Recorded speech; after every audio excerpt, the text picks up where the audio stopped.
course. I mean, unless you're trying to go for some sort of pickoff, and we haven't seen Kyrgyzstan turn. Okay, gets the unending sorrow. He does get on back into safety, but he needs to be a little bit careful. But Kyrgyzstan have not grown, grouped up and attempted any sort of gank. They've been very reactive, and that's going to open things up for this mid T1 here. Oh, okay. But if you kind of think about it, right, besides the tremble model, they don't have much options here to re-engage. Maybe Marlin, but he has to be able to hit this one. And the range sometimes is a little bit far, right, for his teammates to follow up. So Kyrgyzstan, we did talk about this during the drafting phase. Yes, they're very dependent on the Lubu, but if the Lubu doesn't engage, they don't have any other options. Not too much, but also it's a feels bad, man. When you're looking to kind of go with the Tremble Mortals as that first initiation, I kind of think Kumanic is kind of the guy. He's got to hit that Chaos Center to get a stun, attract, and initiate that team fight, and then you have the Tremble Mortals on top. That would be best case scenario, though. Okay, and still, again, Nepal is just really pushing it back. Oh, they'll call out first with the pushback. The Tremble Mortals used in return. The Honey Sweet free. Marlin as well under the tower. Azad is going to be taken down as well, and they've taken down 4 members. Jamovek is the only one left standing.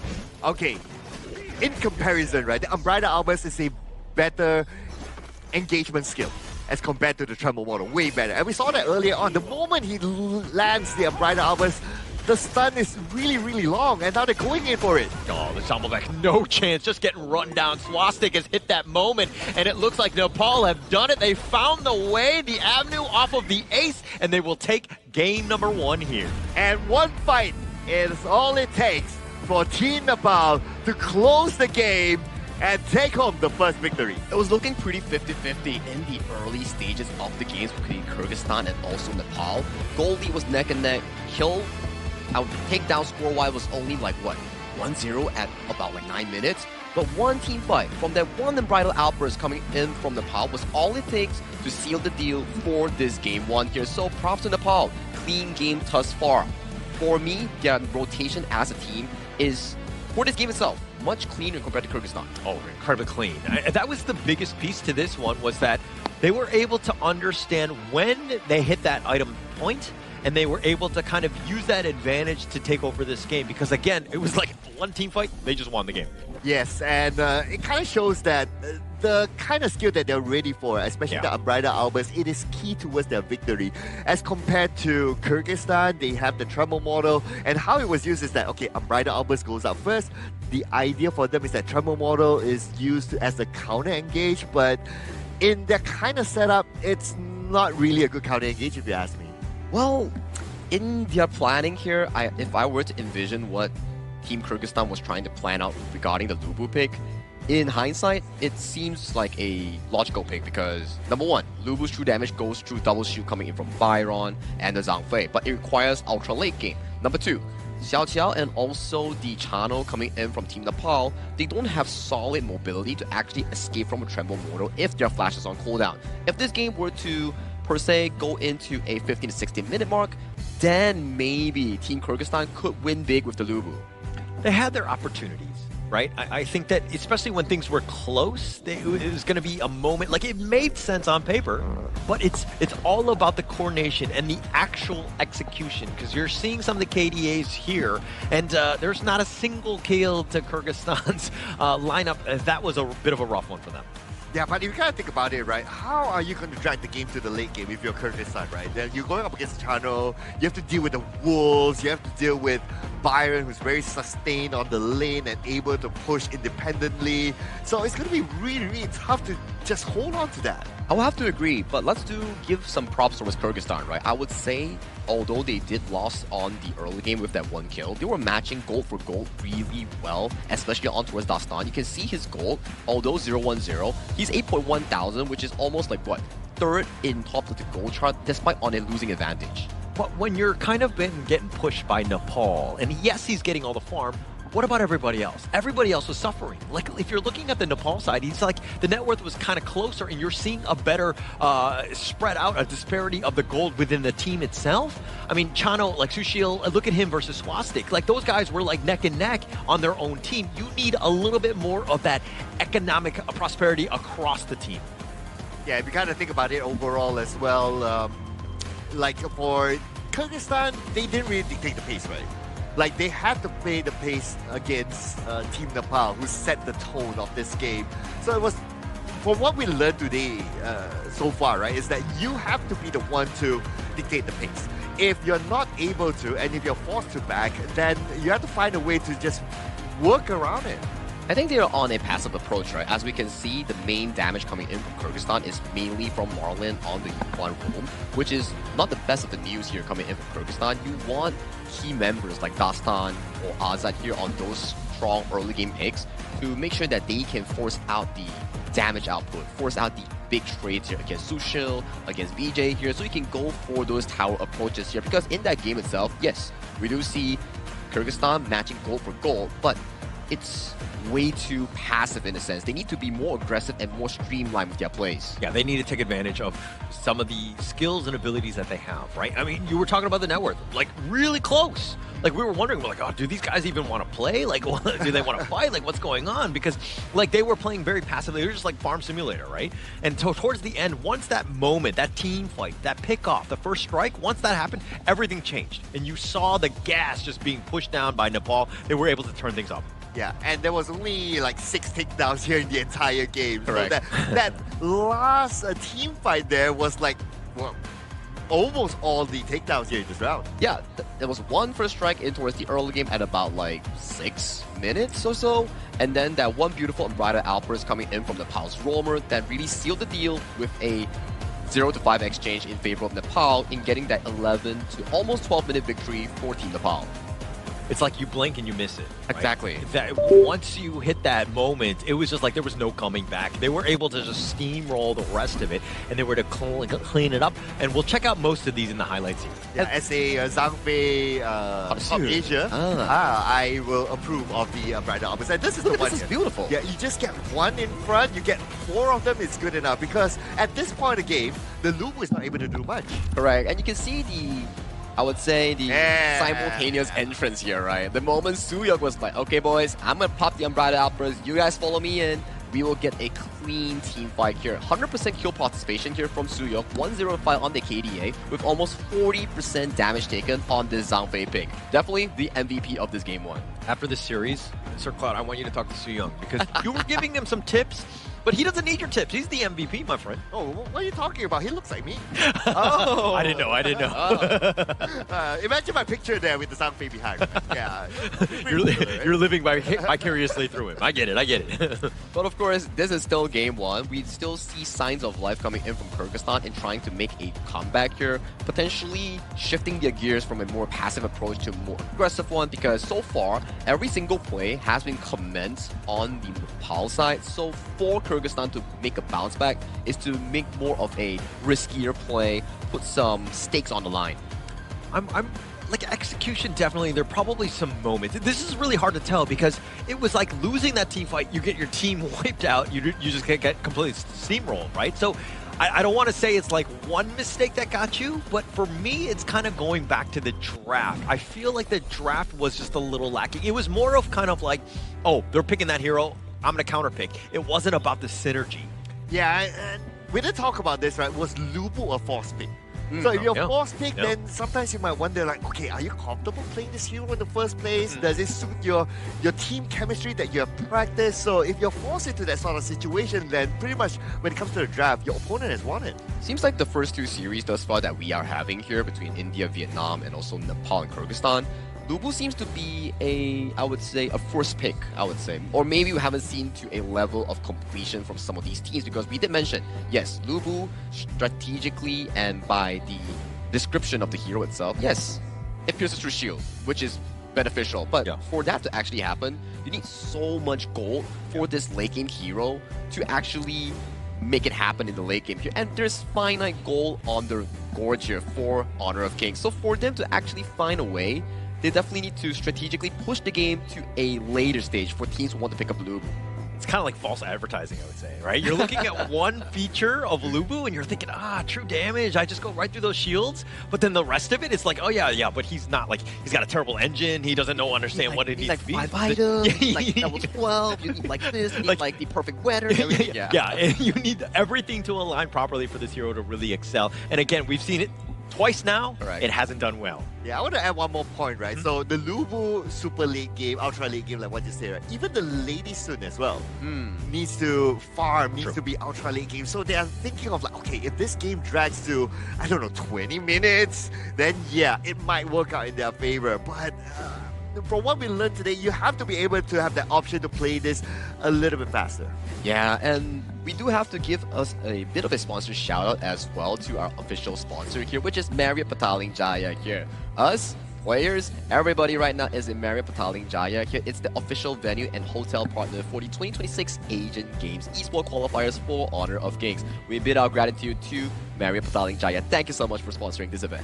Yeah, thank you so much. And of course, thank you for allowing Lubu to use his Tremble Mortals in the hotel. I think that that's a big honor for them.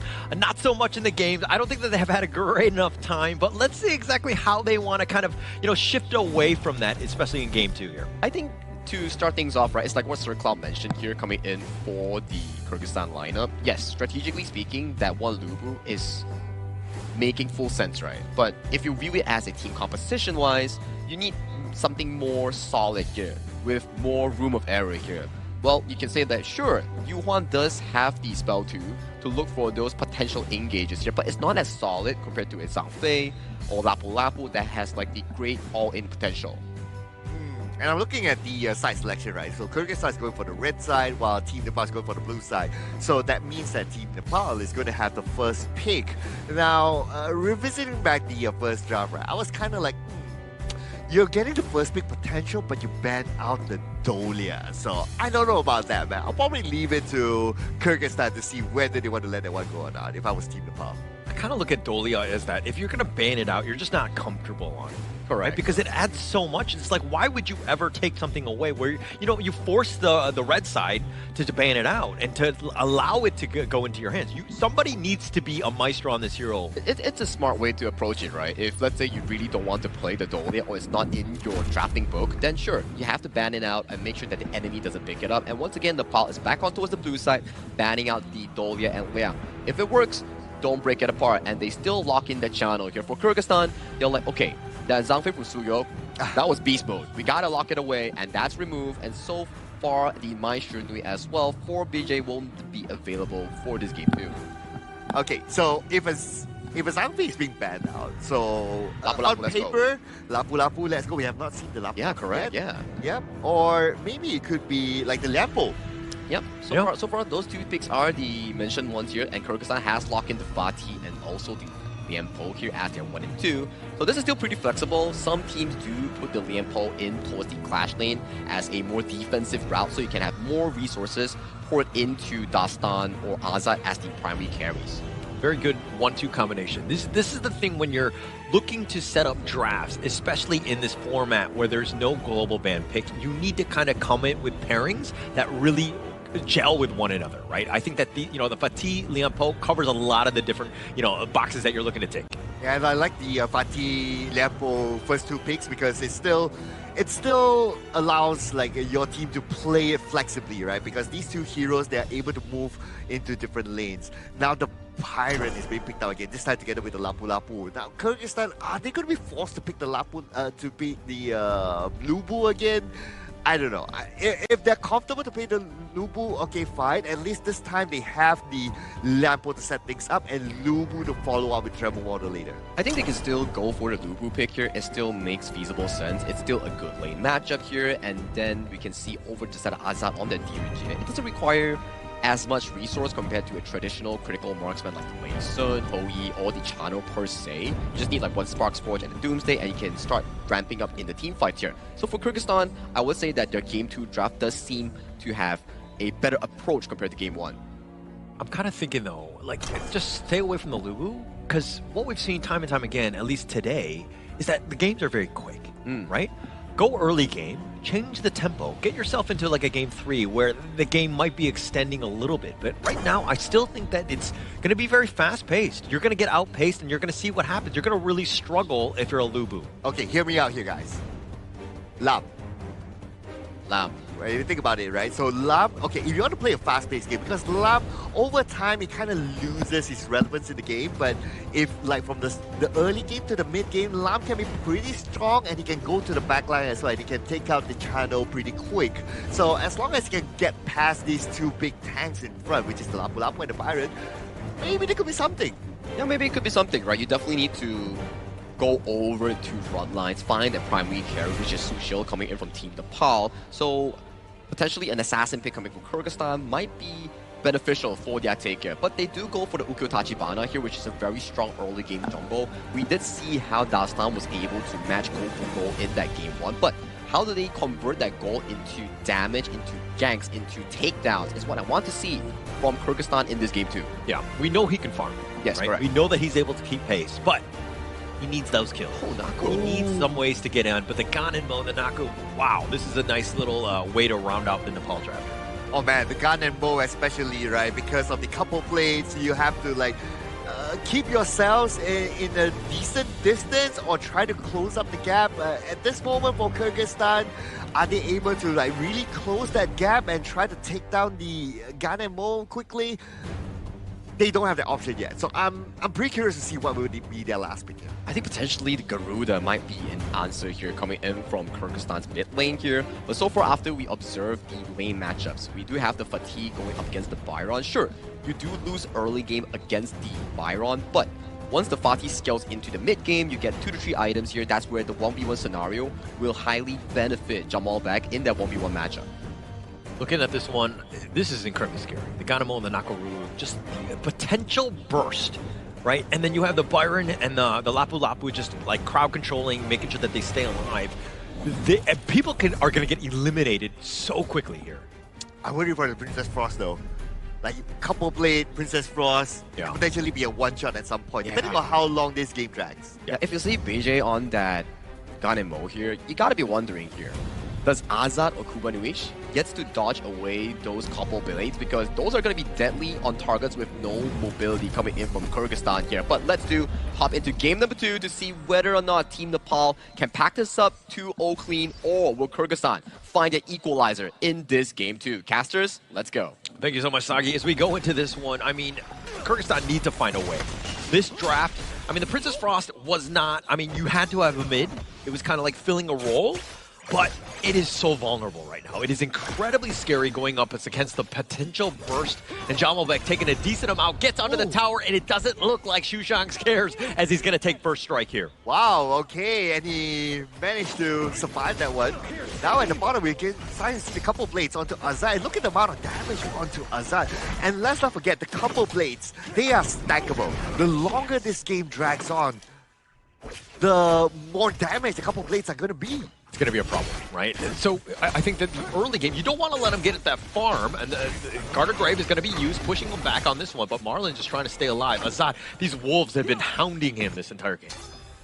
Right now, great start here by Team Nepal. They're playing this with confidence, right?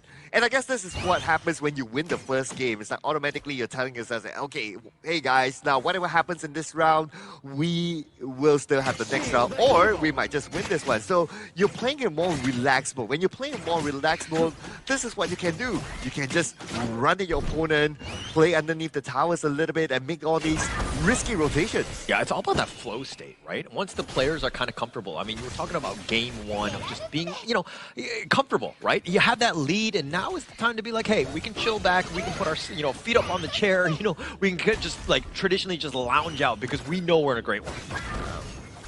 I can see that Kyrgyzstan, they're trying something different this time as well. Look at this, like they're trying to jump maybe, they're trying to get those wars, but if you have the Lapu Lapu is able to protect those entrances. And it's hard for Kyrgyzstan to actually get those wars. At the end of the day, Team Nepal, they got them secured. Yeah, they're just doing a great job. I mean, the farming, I mean, they've been doing a great job in that sense. But now Kyrgyzstan need to figure out a way to solve this puzzle, right? Nepal has taken the fight to them, has made things a little bit uncomfortable, but it's about finding farm, being efficiently moving across this map here. Yeah, they're really, really efficient. Just look at their goal difference right now, right? About 300. So they're starting to scale up. And now it's all about Kyrgyzstan trying to turn the tables around. What I can see here is that Marlin is doing a great job opening up space, getting information, but same goes for Suyok as well. He's being that zoner guy, and now he just baited out Marlin. I mean, he saw Dawson coming after him, and Suyong was just like, all right, I'm just going to back on out of this one. He's like literally walking at him, but there was no catch, and this is the problem of the Kyrgyzstan lineup, is that the stuns are there. Yeah, you have the Imperial Order. Yeah, you have, you know, the stuns, but it's not really like a point and click, just like knock him down so that you're able to take him down, because Labu Suyong is going to be a tough one. Yeah, Marlin was trying to aim Suyong, which isn't the best of idea at this moment, right? Especially when you're trying to gain traction here. You want to try to at least get the softer ones, like maybe a Swastik or maybe get Sushil. If you're able to push them back and force them to go back and reset, then early game is pretty much done. Yeah. You're seeing a little bit of a different play style from the Kyrgyzstan lineup, right? Dasan, last game, you didn't really see him leave this jungle. He was just, you know, farming efficiently, if you will, but he needs to be more aggressive. He was trying to change it up, and you can kind of see how their play style has, you know, evolved, so to speak, in game 2 here. Okay, the first Tyrant here. Okay, pretty much everyone has their own outs. So we'll see who makes the first engagement here. And the bot, they do have options. Oh, they dive right in. He's trying to go for the backline. Marlin, that is. The Tremor Smash only on the one, finding Shushank, but the Burst Ram on the Raging Sea used in return. He's going to flash away, but Jamelbek is all by himself, and he's going to be taken down. Dastan doing a little bit of work, finds Shushank in return. So they've got a 1-for-1. The Wolves are on. The Soaring Signal, not enough to kill Jamelbek. It's a 1-for-1, and the Tyrant is still open here, up for grabs. Now for Team Nepal, they still have the couple plays. They still have the gun and bow. So that's a very strong spell to try to zone out Kyrgyzstan. But it looks like Team Nepal, they're going to let this one go. Yeah, I don't think that they have the opportunity to really go in on this one. I think that they're going to give this one up. Kyrgyzstan will happily take this. But BJ and Swastik, these are the guys. Whenever they're nearby, they have that burst and they're able to take you down. Kyrgyzstan, a lot of their guys are vulnerable to these two. Yeah, and well, even though Kyrgyzstan, they got the objective, right? But in terms of goal, they're still slightly lacking behind. Yes, it's a good small win for them, but they have to find more. Yeah, definitely need to find more. But this is, it's not the end of the world, especially after a game 1, which is a little bit of a confidence breaker. But Kyrgyzstan have bounced back. This is the way you want that team to be. You need them to be resilient and to be like, hey, it's just one game, let's continue to grow. Yeah, I'm liking it. I'm liking not only the gameplay, I'm liking the draft a little bit more this time by Kyrgyzstan. I have a lot more expectation for them than this time. But what's going to be important when it comes to a team fight is for Kyrgyzstan to find the backline. Try to deal with the gun and bow especially. Don't allow those couple plays to just get free hits. You gotta get on top of them. So if you're looking at the Kyrgyzstan lineup, like, who's the guy that needs to make the jump onto BJ? Because if he's on the far back and nobody's going on him, he's gonna have a field day. Okay, I am kind of thinking about Jamelbek. Getting creative here. Try to go for the back line, try to go behind to take down those key heroes that we mentioned. But Sagi, what do you think about the game so far? I think the game so far has been a big step up coming in from Kyrgyzstan in the early game. Much more proactive. You can see more plays coming in from Dastan on the Ukyo Tachibana here. From Team Nepal, more pressure is being put on towards them against the Clash lane, which is Jamelbek on that Fatih. He's had a much better time. I think that Dastan, though, Ukyo, this is the guy. This is the one where, you know, the pace of this game, how things are set up, everything is going to revolve around him. I mean, that's the life of a jungler, right? You signed up for this. You need to be the guy. And he definitely needs to be there, because if their team is losing, it's because he's not finding the right targets. He's not able to farm efficiently.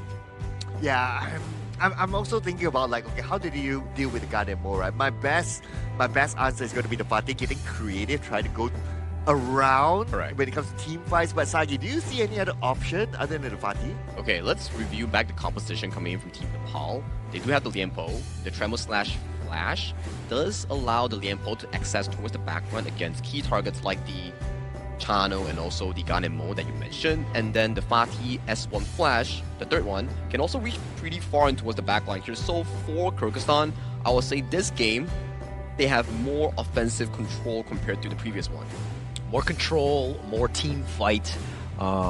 But just like last game where they literally got wiped out, they lost the game, right? Like instantly, right? Is that potentially something that can happen in this one? I mean, we'll have to find out here. So I think we will still going back with pause resume here. Gotta make sure that the devices are up and ready for all these players here. We gotta make it fair and square. Everyone gets an equal ground starting for the tournament itself here. So bear with us here. We'll have to go in for another technical pause. All right, I'm just putting out here, right, since we have Sagi yeah. here right now. Which team would you give the win to? Give the win to. I think it's earned, but if we were to judge from the composition itself, I will have to say that Nepal's composition is really, really solid here. If they can actually make sure that the Gan and Mo and Chano never stands together, then it will make them have a higher win percentage here. All right, but it looks like everything is underway. We're good to go. Let's get back into this one. Thank you so much, Sagi, for that. But now, look, Kyrgyzstan, right off the break, they take the bottom T1, a huge win for them. And now it looks like Marlon trying to set things up, gets the Tremor Smash onto Sushil, but the Raging Sea is going to be used in return. Marlon needs to be a little bit on the careful side as those blades just barely miss him. Raging Sea onto only Marlon. Not the most efficient use of it, but, well, I guess they were just trying to answer a fire with fire at some point. But then without the Raging Sea, do they have any other option to re-engage? They can. Oh, Marlon so low. He's going to be fine. He does somehow survive that burst. And Dastan is showing up, and everybody gets on out of there. Nobody wants to deal with him. Oh, look at the couple blades there. The Shan, he's forced to turn back just because of those couple blades. And we gotta think about it, right? If you don't get the takedown through the couple blades, you're able to force your opponents to turn back. That's good enough. Yeah, definitely good enough. Swastik taking a couple shots, needs to be a bit on the careful side here. Nepal was being aggressive, chipping away. Again, we've talked about the importance of this mid T1, and Nepal was trying to take it down, unfortunately not able to do so. Yeah, I'm looking at the items right now. So Venomous Staff completed by BJ. That's going to be really important to try to get that win against Dastan especially, right? So that's a really good early buy there. I'm just waiting for at least... Later stance. Hang on a second. Oh, they just run it down. It's not no chance. Everybody in the Wolves, Suyong, Sushil, everybody being thrown at him. Azat was like, what just happened? Oh man, that was just so quick there. And that's the advantage that you can get if you have those wolves, right? Yeah. Able to take it down as well. They took down Dastan. That's terrible for them. The flash away by Kudavanic. He's not able to get away. The hot streak going the way of Swastik as he's looking to tear these guys down. Does such a great job. Zoned away. Space created. Bottom T2 down. All of a sudden, after that small little pause there, Team Nepal, they're tipping the scale towards themselves. It's like it's starting to go all the way now for them. Yeah, doing a great job in that sense. I mean, this is exactly what you want to do if you're Nepal. Just kind of putting that pressure and completely controlling and dictating everything of this game. Yeah, and we can see BJ dictating the fight as well, right? Right now, he's not that typical Gundam mode that sits behind, throws the couple blades. He's the one that stands in front. And if anyone chooses to engage directly onto the Gundam mode, well, he has the Raging Sea to back him up.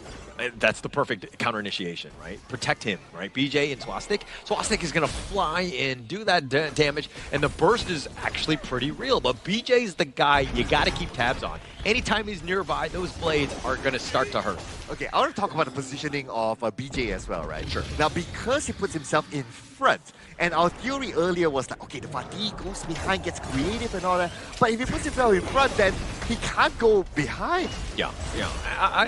I'm okay with BJ being up front. He has Garter Grave, he has mobility, but the flash forward, the Storm Strike onto 3. Marlon is down, Dastan is running for his life. The rest of them are just looking to join, but Nepal finding the right pickoff, that is space created for them. Oh, absolutely good one. And the moment they took down Marlon, it's like, okay, they know that Kyrgyzstan, they don't have a secondary tank at that point of time. So they can just go all the way, and Kyrgyzstan, they're forced to turn back. Now, what I like about that earlier engagement towards the end is that Nepal, they show discipline. They turn back, they focus back onto the lanes, they win the space because they know the next objective is going to come up soon. All right, I have this theory that the players that play Rome are usually like flat-faced. And the reason for that is they keep getting punched in the face because they're the tank, but we're going to have to continue to... I'm just kidding. I'm a Rome player myself. Back in the day. I've moved on in that sense, but I've definitely been punched in the face quite a number of times here. I'm glad that you changed roles, so now we can play together again. Yeah. Let's do that. But here the Zergolem looks like it's going to be secured by Kyrgyzstan. All hands on deck. Got to secure these buffs early. Okay, and there you go. Swastik is going to lock it in, but Control the burst ram. Marlin gets back on the safety, but Sooyoung in return. But Jamalbek is going to be taken down. Sushuk doing a little bit of work himself. He finds Dastan, and it looks like Marlin is going to be taken down as well. The hot streak going the way of Sushil as they want Kubanic as well off the double strike of Sushil. It was just unfortunate for Kyrgyzstan, right? Like, the moment they saw the notification, it's like, oh, okay, the Tyrant fell to the hands of Team Nepal. They should have just backed off from that because they're not going to be able to challenge them, especially with the fact that Azad is not there with them. Yeah, not going to be too much. This is looking very eerily similar to Game 1, where they win the team fight, now looking to end. There's nobody left to help defend. It's all about these minions. They're going to take that bottom T3 as well as that mid one, and they've opened up this game for potential to end. Yeah, it almost felt like a half deja vu, right? Like, Yeah. if they got all the takedowns, then maybe they could have ended it. But because there was still Azad there and the timer was almost off, so Team Nepal, they have to back off. But then again, Team Nepal, they have absolute control. Okay, let's check out the replay here again, right? So you can see that Marlin, he disengaged. But the rest of them came back. So a little bit of a miscommunication there, if you ask me, from Kyrgyzstan. They could have been like, okay, if we're going to engage, we engage together rather than one person turning away and the others re-engaging. Yeah, but it started with Sooyoung's Raging Sea, and now they want to go for the burst ram on. Marlin somehow not going to survive as he gets taken down. The Raging Sea was on point, but they find Sushil. That's a great win for them, but Jamalbek taken down as well. Kubanic is very low. I don't think Kyrgyzstan can fight on this one. Oh, no, not at all, not at all. They have to reset here. And plus, they don't have any other tanky heroes available. Jamalbek is down, Marlin is down, so they cannot. They have no other option to re-engage as long as those two heroes are not in the game. Overlord easily soloed here. Nepal doing almost everything well. I mean, they're down about 7K, but Sushil dying on this one, that was a little bit of a factor, right? He's kind of been that guy that will get them over the eventual hump to end this one. Hey, but they still got the Overlord, so objective gameplay here by Nepal.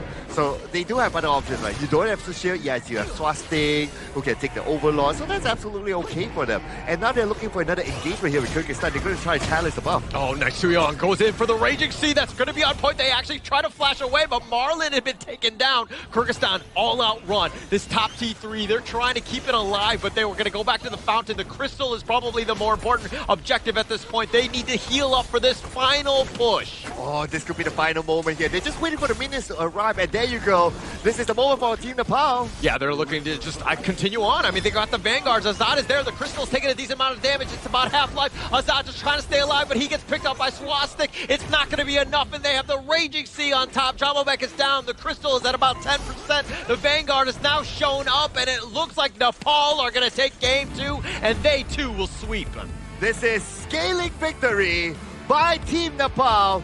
They started off chill, but they end on a high. They did really well in Game 1 and Game 2, proving the fact that Game 1 wasn't a fluke.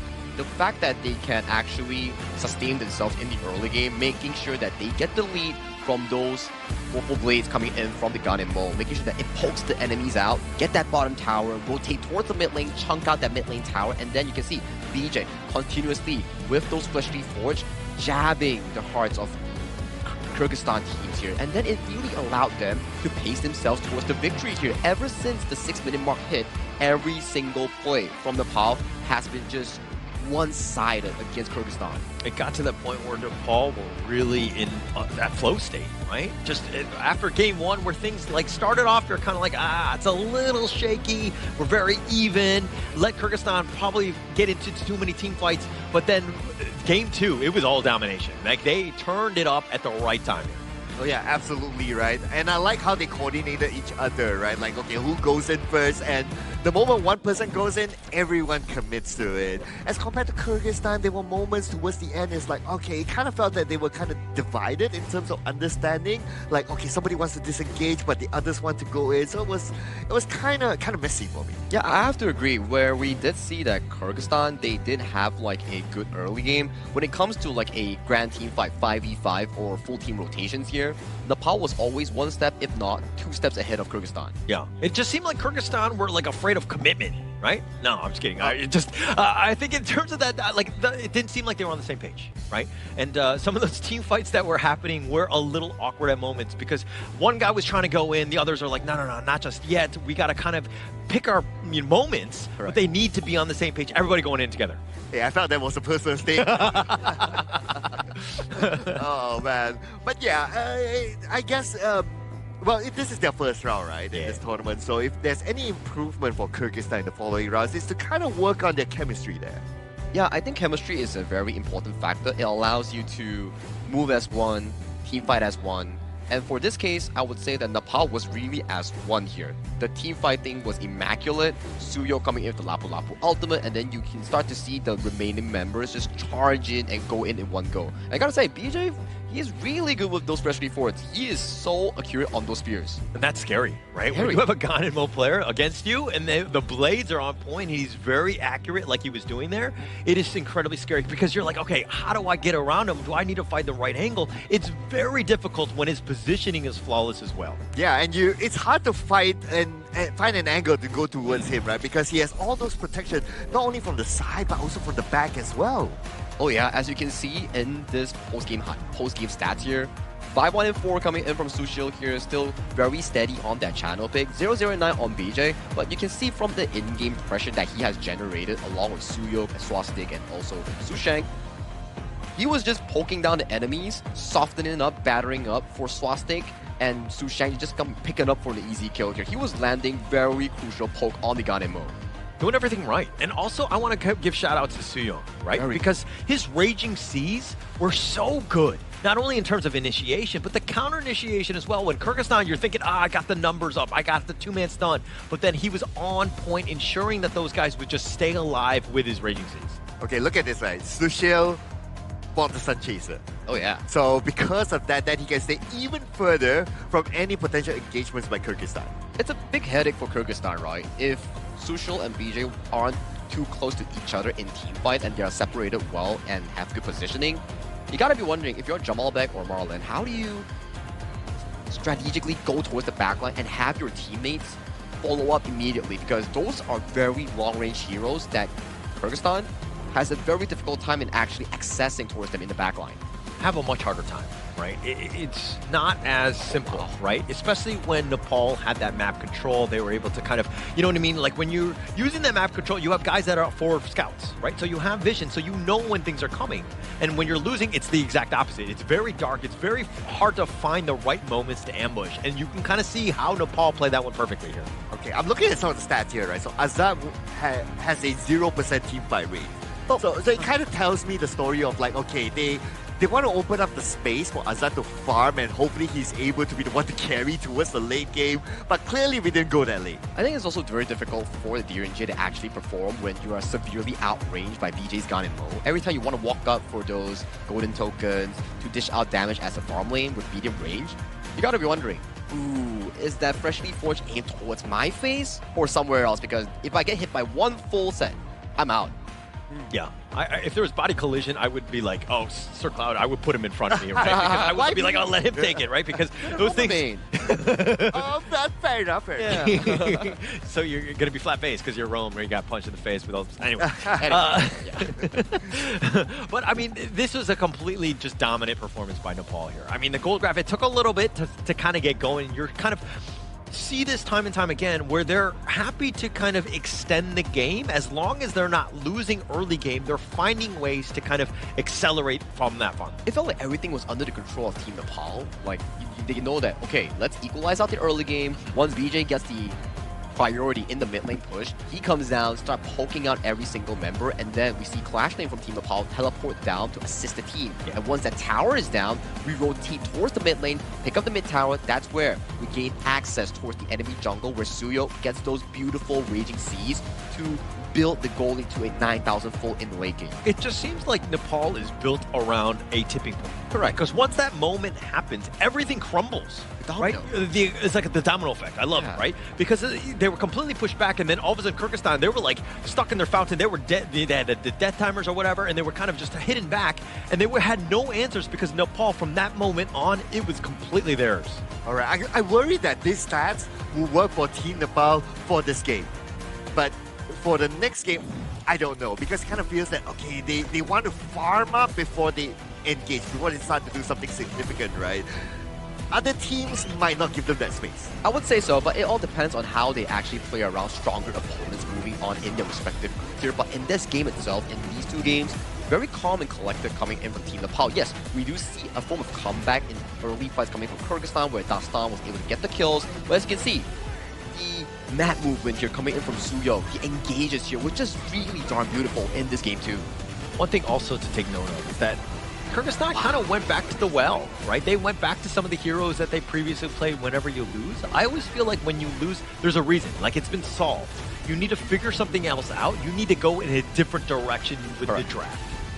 Dude, 3-man Raging Sea, that was brilliant. That was beautiful there. And after hitting the Raging Sea, like, everybody from Team Nepal just come in. This is what I call chemistry. So Team Nepal, their advantage right now, or their uniqueness, is how they coordinate with each other. Correct. It never really relies solely on one person, which is like Suyo, for example. In previous side, we do see Su Sheng also find the Flash Storm Strike, which in these examples as well, the moment Suyo goes in, he finds a Storm Strike. Or Suyo is late to the party and Su Sheng starts to fight for the team first. So it's never about over-relying on one person, but it's a team effort in collaborating for this game to dominate win. Yeah, everybody's sticking together. I mean, but in the end of the day, Swastik is going to be your MVP with a monstrous KDA of 804. Yes, it was set up by the rest of the team, but I mean, he was able to clean up, and that's kind of what you want from a Nakaruru. Yeah, you must have a good finisher as well. Correct. But overall, it is a team effort. It's set up well by the Ganemo. Like what you said, the Ganemo just winds down the health of their opponents, and then Swastik just comes in and be the finisher. So he did what he's supposed to do. Correct. He found the proper positioning in putting himself to collect the takedowns for the team, and then when the team sets it up, they know for a fact that, okay, Swastik will be here to clean house. And that's what exactly deserving for this MVP. 8-0-4, 20% damage dealt, 17% damage taken with a total of almost 26%. So you know for a fact, he's been sweeping the goal and delivering when he's needed. A lot of the teams need a great jungler, right? I think that just the amount of impact that he had throughout the entire game. When the team fights were not happening until you saw Swastik within the vicinity, right? He's always that guy that's been able to kind of come at the right moment. And I mean, clean house with 8-0-4, this is exactly what you want from a jungler.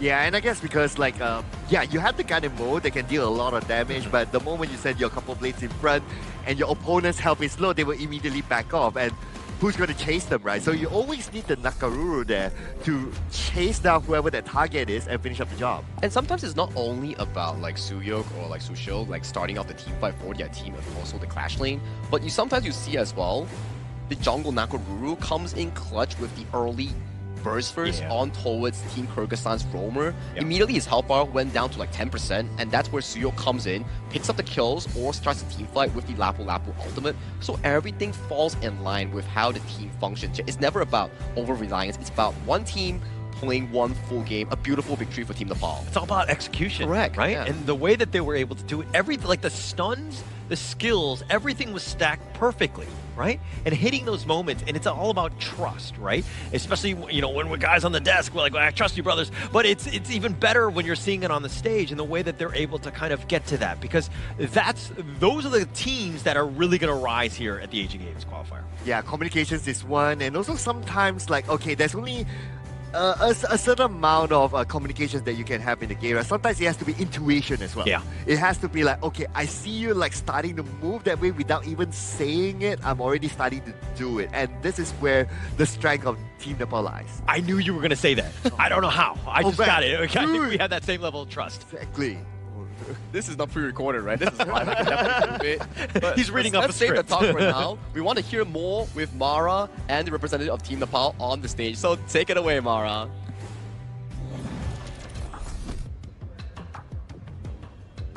And with that dominant victory, here we are, Team Nepal. Congratulations, 2-0. You guys had great map positioning, pressure. In fact, you were MVP in game number 1 with that Zhang Fei. Now, what was the key to that level of dominance that you showed? We have just like practiced a lot recently with the team, and like my team and me, we've been playing together for a long time now. So yeah, like playing together for a long time has helped us a lot to synergize well. Now, you came in here smiling, really happy. Now, what was the first thing that you said to your team back there when you had that first win? Because for sure, it boosts your confidence. Yeah, we just said like we're just happy because like it's our first time winning on the stage like this, so we're just happy. Like we didn't say anything. Like we just said yeah, we won like that. And I'm so glad that you won. Now, with that level of dominance, how would you ensure that you can repeat that same performance all throughout the series, all throughout the day and the week? Yeah, we'll just screams more, we'll just practice more, and yeah, we'll try to like maintain the same level of consistency throughout the tournament. And for sure, everybody from Nepal is watching you right now, really happy with that. What would you like to say to them and to everybody watching? Yeah, thank you to everyone who is like watching and supporting us, and like keep supporting us. Yeah, thank you. And thank you so much for showing such a great performance. Good luck on your next match. Thank you. And we're going to be talking about that a little bit more. So we're going to head back to our casters. Lead the gorge. Thank you, Mara, and also Suyok here. Very nice man there coming in from Nepal itself. And I would say that you can see why Nepal is able to function as a collaborative hive mind is the way they play. And he did mention as well as like, okay, we have been practicing together for a long time. Hence you can see like in the gameplay itself, very strategic 5-man movements, and the way they move around the map, where we say macro movements, are very clean in this game. Very helpful. Very helpful. Execution and the way that they were able to kind of, you know, like trust one another. When they make a move, the other guy's like kind of following up with them, and there never was any sort of doubt with that. Yeah, I'm glad that he kind of referenced slightly on our Zhangfei coaching session. It's kind of proud with that, right? Doing good, doing good. Okay. Okay. Find me at Sir Cloudcast, you know, like just find me and then find me for those like, what do you call that? The Zhangfei tips, right? But let's save that. The next upcoming series will be between Syria and also Sri Lanka, which is also their debut matches. A lot of debut matches in day 1, day 2, and day 3, but we want to find out how both of these regions play in the Honor of Kings scene here. So I'm definitely excited for this upcoming series. This one's going to be an interesting one too, right? I think that, again, this is more of, you know, we kind of knew Nepal, some of those players. This one is a little bit less so in terms of like what is the information, what do they like to draft. So this should be a very evenly competitive match here. Yes, and I do hope that we get to see the Dolia at some point. I might lose that coffee though, but I wouldn't mind having that Dolia on the game. Yeah, I mean, we want to see more variety coming in from the pick and bans itself, so that we see like more potential drafts coming in for the later stages of the day, especially when we go into elimination matches. As we move on in towards the Asian Games qualifiers, you know for a fact that the games are going to get even more sweaty. Yeah, definitely so. I think that we've seen them. It's been a little bit, you know, a little bit of a feeling out process thus far, especially with the first 2 series. But, you know, I think through that all, they've been very successful on the IQ official gaming phone for 2026 Asian Games Esports events, the Honor of Kings qualifier. The phones have been great. Thank you so much for supplying those, as we've been seeing it quite doing. You know, all the players have been enjoying it on stage. Oh yeah, like we keep talking about 120 FPS. Who doesn't enjoy 120 FPS with the highest graphic quality settings here? And I personally own an iQOO, so it's pretty good. It doesn't overheat, and the players are using iQOO 15R if you're interested in the phone itself. So do check it out if you're interested in a strong gaming phone. But boys, lads, I think that we need a bit of a small break as the players itself to actually prepare for the upcoming series between Syria and Sri Lanka. So let's throw it to a short break before we come back with more Honor of Kings action in the Asian Games qualifiers.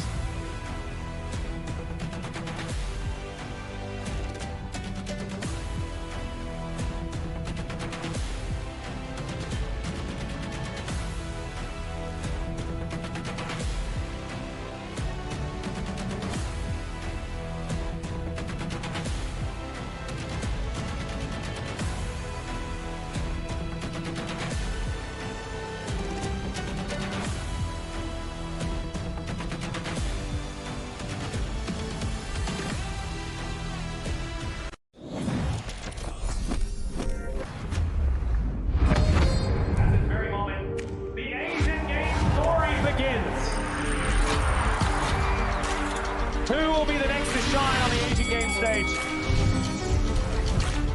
Contestants fight for the honor of their regions while we cheer them on from the stands. Double kill.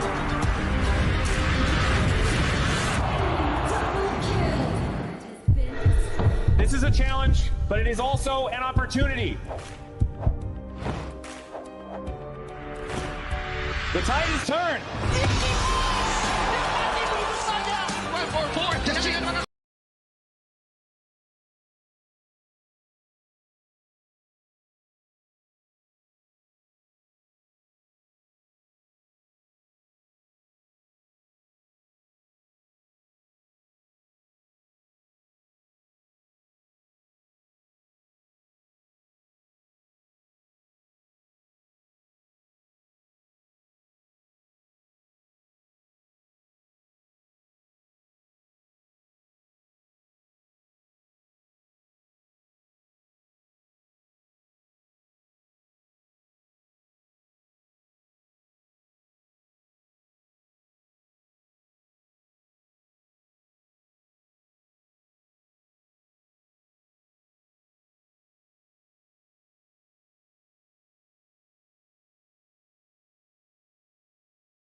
Now I see that I got everything I need.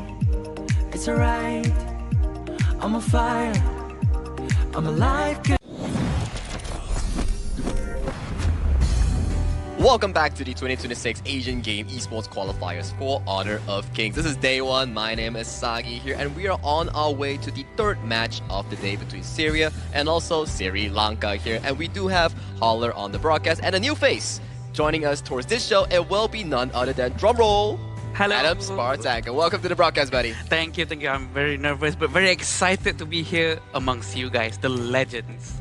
I'm just happy you're on board as well. I think that we're going to have a great time. I think that, you know, look, going into this one, there was a lot of expectations from this Asia Game qualifier, though. But, like, what are your feelings from this one? I mean, 20 teams, it's got to be a little bit of pressure for them, right? Yeah, for sure. I feel it's going to be very refreshing because we're going to be doing not global bans. So the hero picks are going to be very refreshing. It might look repetitive, but no, because it's very out in the open and we don't know what are the strengths of each players for every team. Just like what I keep repeating in this entire tournament, right? It's like the identity of different regions, some pocket picks, some difference in terms of the meta. Those are definitely going to be serving as a power coming in for different regions, especially in the VO3 setup.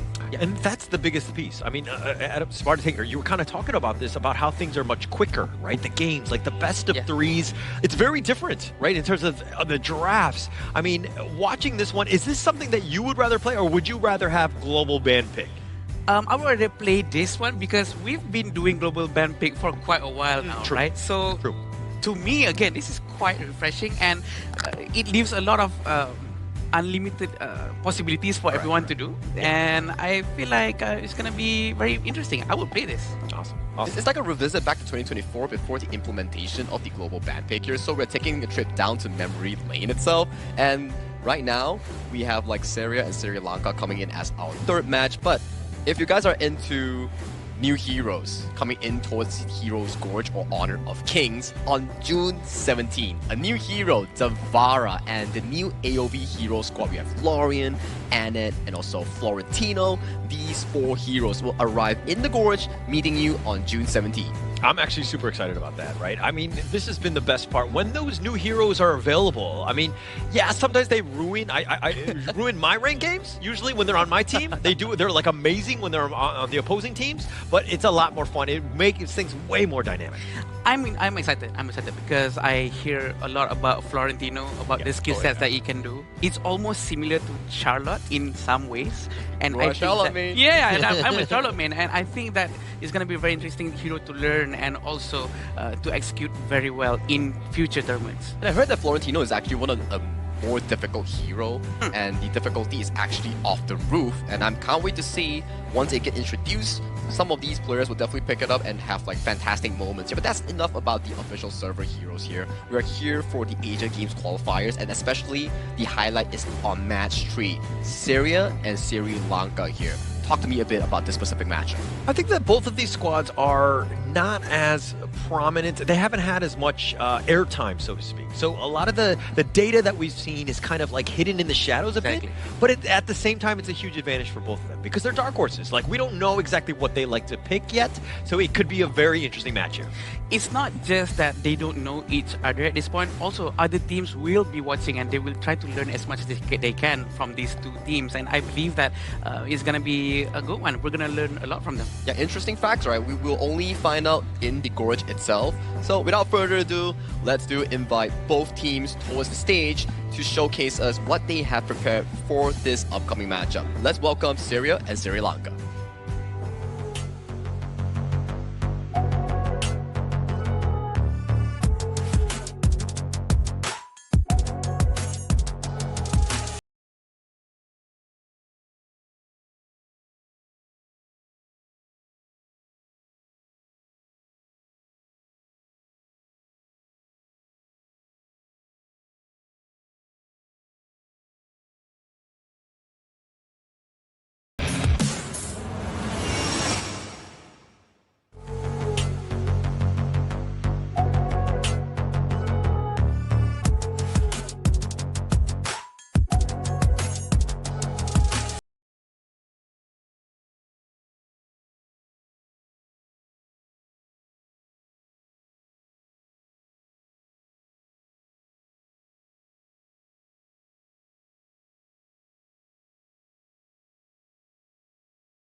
Representing their region with determination and pride, they enter the arena with a bold and aggressive identity.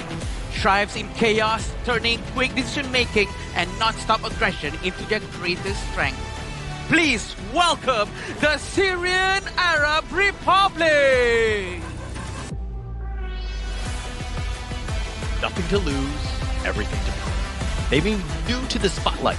Their adaptability, courage, and fearless spirit could deliver a surprise. Make some noise for Sri Lanka!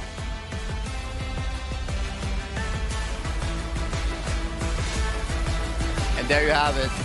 For match 3 of today, it's between Syria and also Sri Lanka here. With limited information that we are given between these two matchups here, the unexpected element is what I'm looking for in this upcoming 5v5. Actually, that's the biggest piece, right? I think that going into this one, it opens up so many different doors, and it's going to be exciting to see what these teams have to bring. And here we have Syria with Bashar, Ammar, Abdul Aziz, Ali, and Ibrahim on the line. These are the players that will be representing their region, and I believe that we're going to have a very good one because we don't have any data on them. Also, that means that they're going to be giving us a lot of surprises.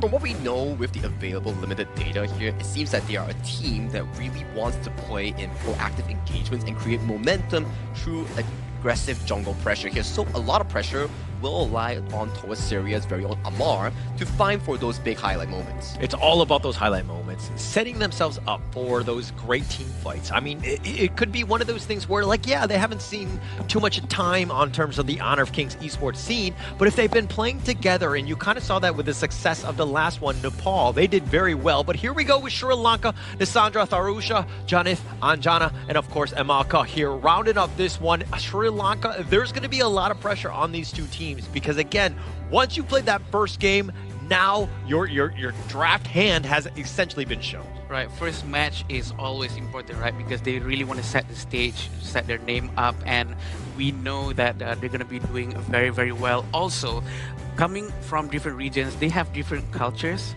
Definitely will be affecting their gameplay, the way they think, the way they coach, are going to be giving them heroes, the way they're going to be drafted. It's going to be an exciting one. Exactly right, and we keep talking about the same exact thing. You land on the correct foot in a single round robin setting, it pushes you one step closer to that first, second place finish that directly sends you into the main event. Because if you can go to the main event, why do you want to go to the last chance stage? Because last chance stage is not that you're third place, you automatically qualify. True. You have to battle through 2 other sets of BO3, single elimination, only you can make it out of the 4 teams available. Tiring. And if you're looking at the rest of the squads, this is Group D, and I was saying this earlier today, that this is going to be the strongest group, right? And so going in, when you're potentially going up against Hong Kong, China, Singapore, as well as South Korea, you're going to have a hard time, right? So these two, dare I say, it's almost like a must-win because the other teams in the group are so very strong. True. So we can say that this is one of their only few chances for them to try their best to get some points and to secure a higher place and standing inside the group.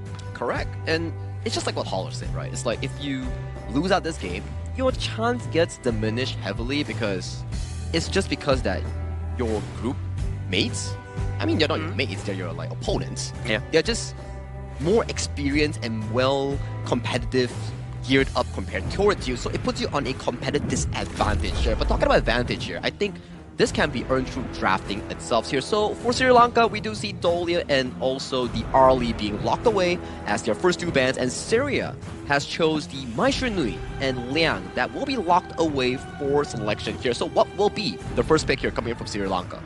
We're going to have to find out. I mean, I think going into this one, when you're looking at these two teams in a must-win situation, it's all about pressure, right? Getting yourselves in a prime position where when you have that first victory, it's going to feel great. But if you're on the losing end of this one, you're looking on the bottom of the group, looking up, it's going to be almost insurmountable in that sense. I agree, and Sri Lanka actually picked Lapu-Lapu first, but the response coming from Syria is by taking Zhang Fei and Chano. We've seen a lot of Zhang Feis today, and a lot of them really revolves around the gameplay of this Zhang Fei because of this S-tier ultimate coming from him, and I do feel like we are bringing back to our previous times where Zhang Fei has been picked quite a lot and the win rate goes up all the way up to 70% even. Yeah, it's a very prized pick, especially in this specific patch itself. You are given the privilege to either peel for your teammates with the Unbridled Outburst, the early game shielding coming in for that strong early 2v2, and in towards the mid game here. Instead of only playing protective, you can also go for those aggressive Unbridled Outbursts, which is the Zhang Fei ultimate, to look for that big play to get that gold lead for your team. Yeah, the only thing I don't like about the Zhang Fei is that Sir Cloud mains him, right? Everything else about this guy's kit is so good. He provides so much in terms of the team fight, everything that you want. He is such a good hero. Yeah, but he does have to get his stacks first, which is called Madness, before he can use the Unbridled Outburst. But we do know he's a very good hero. Also, having Atta in Sri Lanka, I believe Syria have to be very careful. They really have to have a hero that really uses Doomsday to really get all this HP out. I think that's a good point, right? Especially like Doomsday has been a staple item coming in for the farm laners build. Even if you're a Chano, for example, that goes for the crit build, oftentimes you will go towards the Doomsday after your Daybreaker to really cut down these big tanks here. And for Sri Lanka, they lock in the Diren Jie and also the Atta here. So their first 3 picks are already very early to mid-game centric, so they need to find a way to slow down the farming tempo here coming in from Syria's farm lane, which is the Chano. One thing we've seen today is just like the junglers are usually kind of like the Attas, kind of, you know, just kind of controlling like the team fights, being like more the tankier style. And I know that some of the high-flying, like the mobility, aggressive junglers haven't really been taken as of yet. I can't wait till we do see that because we have yet to see that style. I agree. Maybe everyone is still being conservative and trying not to go too aggressive right now. But it seems like Syria is trying to answer the Doomsday question with Fateh. Having Fateh with his ultimate, he's definitely going to be able to really cut HP from Atta. But they do have Byron here. So most likely Atta's going to be playing jungle? Yeah, that's definitely going to be the Atta jungle here. A much more favorable role coming in from Sri Lanka here. Tarusha will be getting on hands on the Atta here. But I want to point out a bit on Sri Lanka's draft here. That is an all-for-nothing early to mid-game draft. There is no late-game hero coming in from Sri Lanka. If they fail the early game, that's definitely going to be super punishing. But simultaneously, if they win the early game, they can steamroll this game within the 10-minute mark. I mean, that's the goal, right? That's the piece. It's all about the early game. I think that, you know, most of the teams that have struggled are looking for that mid to late game, but they're not able to stabilize the early game. So they really struggle and they kind of suffer for that. They have not had a good time. I agree. With all these hero picks, what do you think, Sagi? I think it's going to be great. Oh, I think it's pretty 50-50 coming in for both squads here. It comes down to whether or not that Sri Lanka is able to hold down the early game that we talk about here. But let's save the chit-chat. Let's bring it over to the Gorge and hand the sound over to the casters here. Both of you, take it away. Thank you so much, Sagi. As we go into this one, game number 1, again, it's all about tempo. It's all about this, you know, making a statement, right? Especially in Group D. This is the one, dare I say, it's a must-win for both of these guys. I agree. It all depends on how they do these early game rotations amongst them. And it seems like Syria is also quite used to doing this goal sharing technique. This rotation is being done by Ibrahim and Abdul Aziz together. So it seems like they do know how to make good use of this goal sharing technique. It's all about the value, but it looks like Amaka is going to just try to get back to safety. The burst, the charge back was perfect for him. He does stay alive. Yeah, and he's going to be doing rotations back towards mid lane, and I think Abdulaziz is going to have his time to clear mid lane together with his jungle, which is very, very important. And also, knowing that they do have Direnji right here, it's going to be quite a strong late game for Sri Lanka. Look at how Syria went all the way from the bottom lane. They put pressure on, but then they're like, wait, we need to go back to our farm. And they went all together to the Crimson. That is a long journey, right? They were not able to do that quickly, and it's kind of wasting a little bit of time just traveling. I agree, and they always rotate together, which is very important in case something happens. The Zhang Fei is always there. Ibrahim is always ready to do something, but he still doesn't have his ultimate yet.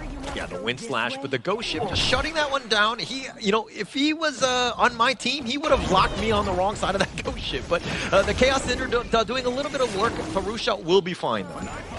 been quite a while since we last seen a Dune playing at jungle, and right now they're doing it with Amar, and it seems like Amar is quite comfortable doing this with the Unruly Blade and the Unyielding Might passive. It's gonna be a strong Dune. Yeah, and he's going to be a problem, right? Yeah. I think the Dune, with the tanky style, he has so much control. He's able to take a punch. He does everything well. But one thing to kind of take note of is the fact that, like, Tharusha and Imaka both have Smite. So come those big neutrals, it might be a bit of a problem. Yeah, and in fact, actually, both of them buy these items, right? Jungle item, and we don't have Lapu-Lapu buying the roaming item just yet. As Joyu is the one who's buying the roaming item, so it's gonna be quite a different technique that they're gonna try to pull off. But it makes sense. Joyu doesn't need items. Yeah, doesn't need items, but it's still a situation where you're kind of like Imaka.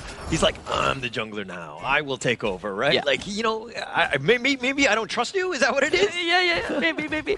It's true. Yeah, well, we might learn a few things from Imaka. You will never know.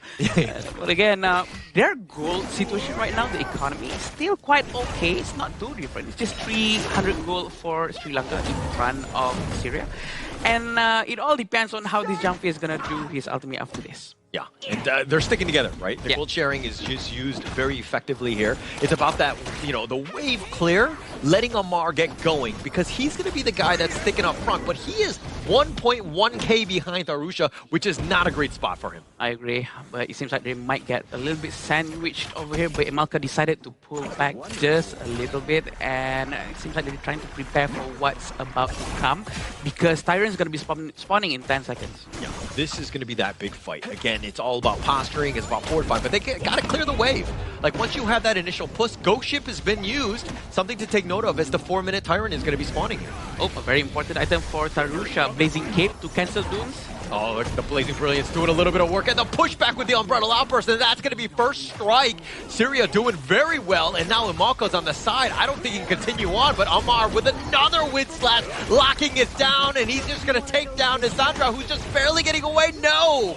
The Unruly Blade's going to be on point as they chase him down, but Tharusha wants revenge. He's fighting 1 versus 3, finding Amar. Does he have enough? And yes, he does. Tharusha really putting that Blazing Cape to good use. Imalka had to pull back because his teammates have all went down, and I feel that they're on a good track. Both sides of the team can still try to pull off something after this. Look at how Tharusha really focused on Dune, because he knows Dune needs to be stopped with his Unyielding Might, that passive that really regenerates his HP with each basic attack. And the Tyrant has been ignored completely by both sides. Just a great team fight by Syria. Agreed. Just the way that they were able to dissect things, stacking their stuns, using that Umbrella Outburst on top, ensuring that nobody's getting away and Ali's able to take them all down. Ibrahim really setting it up properly.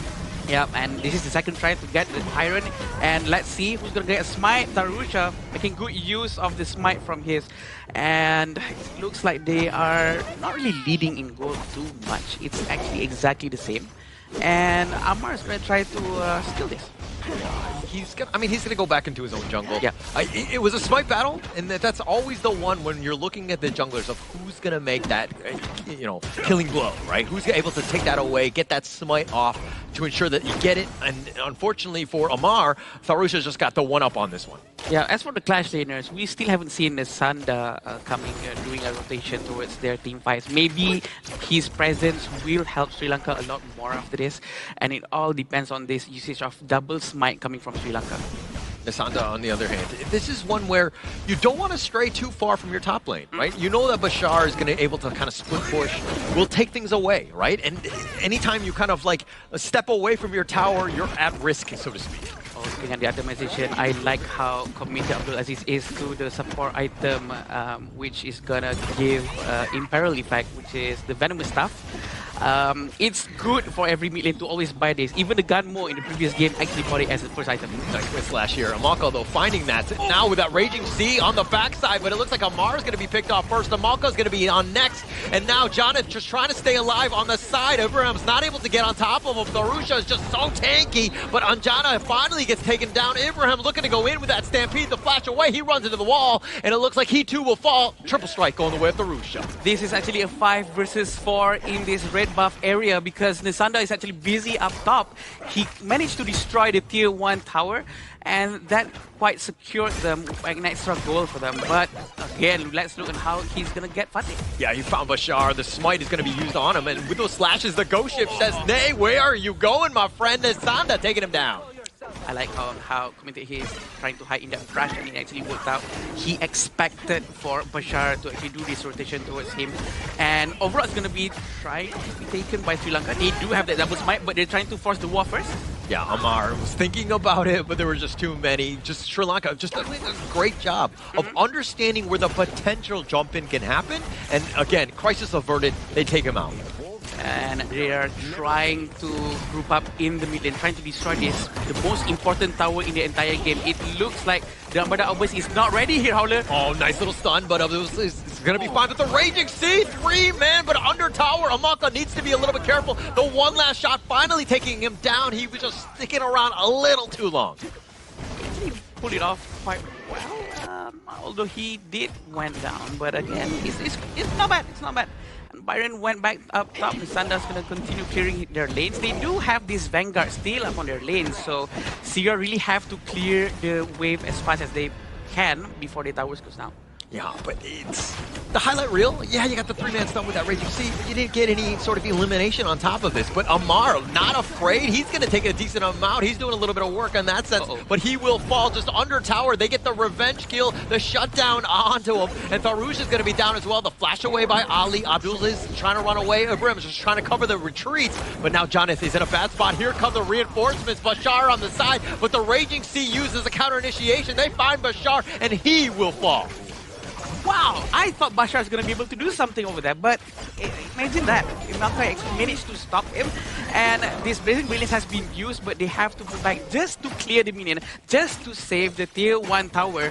And with 500 gold in front, I was expecting more goal difference at this point, but this is actually a very close game, Holler. Yeah, we knew it was going to be close, yeah. Right? I think that this is one of those series where we're like, okay, you know, both of these two teams evenly matched. We knew it was going to go down to just like who's making the mistakes in the end, but you're seeing exactly how Syria fighting back, finding the right moments to really get themselves back into this. Yeah, that's not the first time Amar really went in when something important is coming up like this Tyrant. He's not going to risk his life this time. He's going to play much more safer. Yeah, great ghost ship there, right? Just completely blocking it off. No chance for the steal. Tharusha with another big neutral. These are the small wins that you're looking for that will really take you over that hump to pull this one off. Yeah, we have to remember the ultimate from Tharusha is very short cooldown reduction, but look at that. Is he going to use the Armada Obus? Not yet. He's still saving it for the most important moment. He knows this is just a poking potential. Yeah, Sir Cloud is on the side. He'd be like, no, Abraham, hold it. Not yet. We're going to wait for the Umbrella Outburst for the perfect moment. And Abraham was like, okay, that was very close, but yes, I will hold it in the end because you know that Sir Cloud is coaching him up. We can never unsee Cloud's face on Zhang face anymore. But we do see he's trying to start the Tyrant for his entire team. And we also know that Bashar is nearby to help them if they need him. But Amar is actually quite far. The only person with Smite is quite further away from the Tyrant. Yeah, and to be honest, for me, I kind of like the Shadow Tyrant. I think it's a higher priority, at least for me, at the 10-minute mark. And it looks like Syria were gifted that one as the Overlord had been picking up. That's going to be pushing in the bottom lane. But I do think the damage buff pretty key. Ibrahim, again, playing with my heart, so to speak. Right? Like, playing very low health. Right? He really saving his ultimate. But Amar, one more time, he's a bit caught up, but he still managed to survive using Unruly Blade to escape from that situation. They still have this Vanguard, the big one for them to handle, but it seems like they really have to pull back before the tower gets destroyed. That was a nice win slash by Omar, but now Amaka on the flank goes for the return, but the bottom T2 looking to go down, the Raging Sea zoning them away. Sri Lanka, get what they wanted, which is of course the bottom T2, and they're putting pressure on the mid T2. It's quite interesting and surprising on how Ibrahim is very disciplined with his ultimate. Yeah. He's really keeping his Umbrella Outburst for some reason. Maybe he wants that one moment that could delete the entire Sri Lankan team. But I think that it might be a bit too long. It might be. It might be. And I'm kind of worried if Ibrahim might be like my ranked teammates where they save that ult for next game. Yeah, that's even worse, huh? Let's see the itemization for Atta. He does have Blood Rage, Eye of the Phoenix, Blazing Cape, and also Jungle item. also, Emalka really building that tier 3 jungle item as well, and which is very interesting. Pretty Char is also in his pocket, but Chano doesn't have Doomsday, but he's on the way though. Yeah, on the way. The Unruly Blade on forward by Amar, not finding the right angle. Farusha's going to show up, throws out the ghost ship, locking down at least one angle of retreat, but Amar taking a decent amount. He will fall on Jano with just enough to burn him down, and now it's an all-out retreat by Syria. It doesn't look like they're going to get anything in return for Amar. Uh-oh, the Umbrella Burst is actually being wasted just now. It didn't hit anybody except Emalka, but Emalka was having this CC immunity for a while. So we do know that the Azure Golem is going to be stolen by Sri Lankan team for sure because they're dominating the map. But it seems like Blazing Brilliance has been forced just to get the HP down just by a little bit. He's very tanky though. Tharusha is going to be a bit of a problem. The sustain that he's got is just kind of unreal, right? So you think you have him, but he's able to kind of walk that one off, so to speak. I agree. And again, with the Seven's Wrath, and it seems like Abdulaziz is going to do Insatiable Tomb of this, but the gold difference between Amar and Tharusa is actually 3,000 gold. And that's going to be giving a lot of impact towards the next wall. And it's the worst one, right? Because this is the jungler, you know he's tankier, he's going to do more damage. True. He is such a problem. If anything, Syria need to kind of avoid Tharusha in these team fights. And the passive inside Atta, right? His HP doesn't actually goes black, but it actually goes gray, so he can actually recover his HP again without any problems, just by basic attacking with his first skill. Anything works as long as the gray HP is still there. You would kind of think that the Dune would be a tankier type, right? Yeah. But the Atta has just been outscaling. He's had such a great game, and he's just been this, like, you know, this thorn in the side of Syria, you know, in game one. I actually wish Bashar would buy Doomsday a little bit earlier just to counter this Atta, but it seems like Bashar is not going there just yet. Usually in most of the item presets, Doomsday comes quite late for a Fatih, and let's see how it goes. Yeah. I think he's definitely going to need it at some point. But yeah, they're extending the game. This is probably one of the longest games we've seen thus far, right? Is it my curse today? Is it because of me? I think it's a blessing. It's not a curse. Oh, right? okay. We want a longer game. Yeah, I agree. I'm sorry, wrong word. Yeah.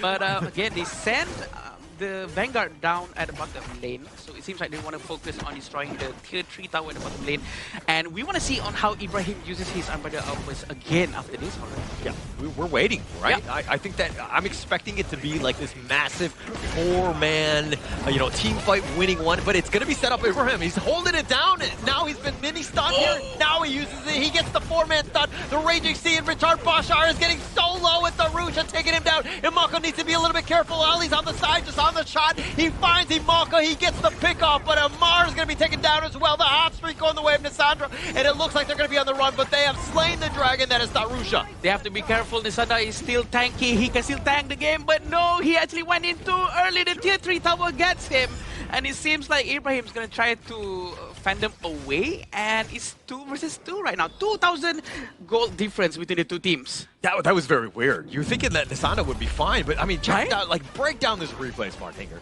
Yeah, we can see on how they started with Nisandra himself, and they actually managed to get the Atta down first.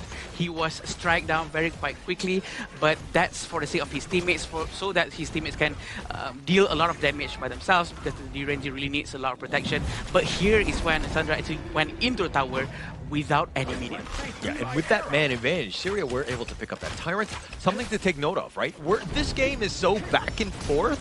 Like, Syria is really just like 1.4k away. That is like next to nothing at this stage. I agree, and we know that they really have to keep up with the pressure, or else Syria might be able to do a comeback, because the goal difference, to be honest, Holler, it is getting thinner and thinner. I don't think Sri Lanka should, you know, prolong this.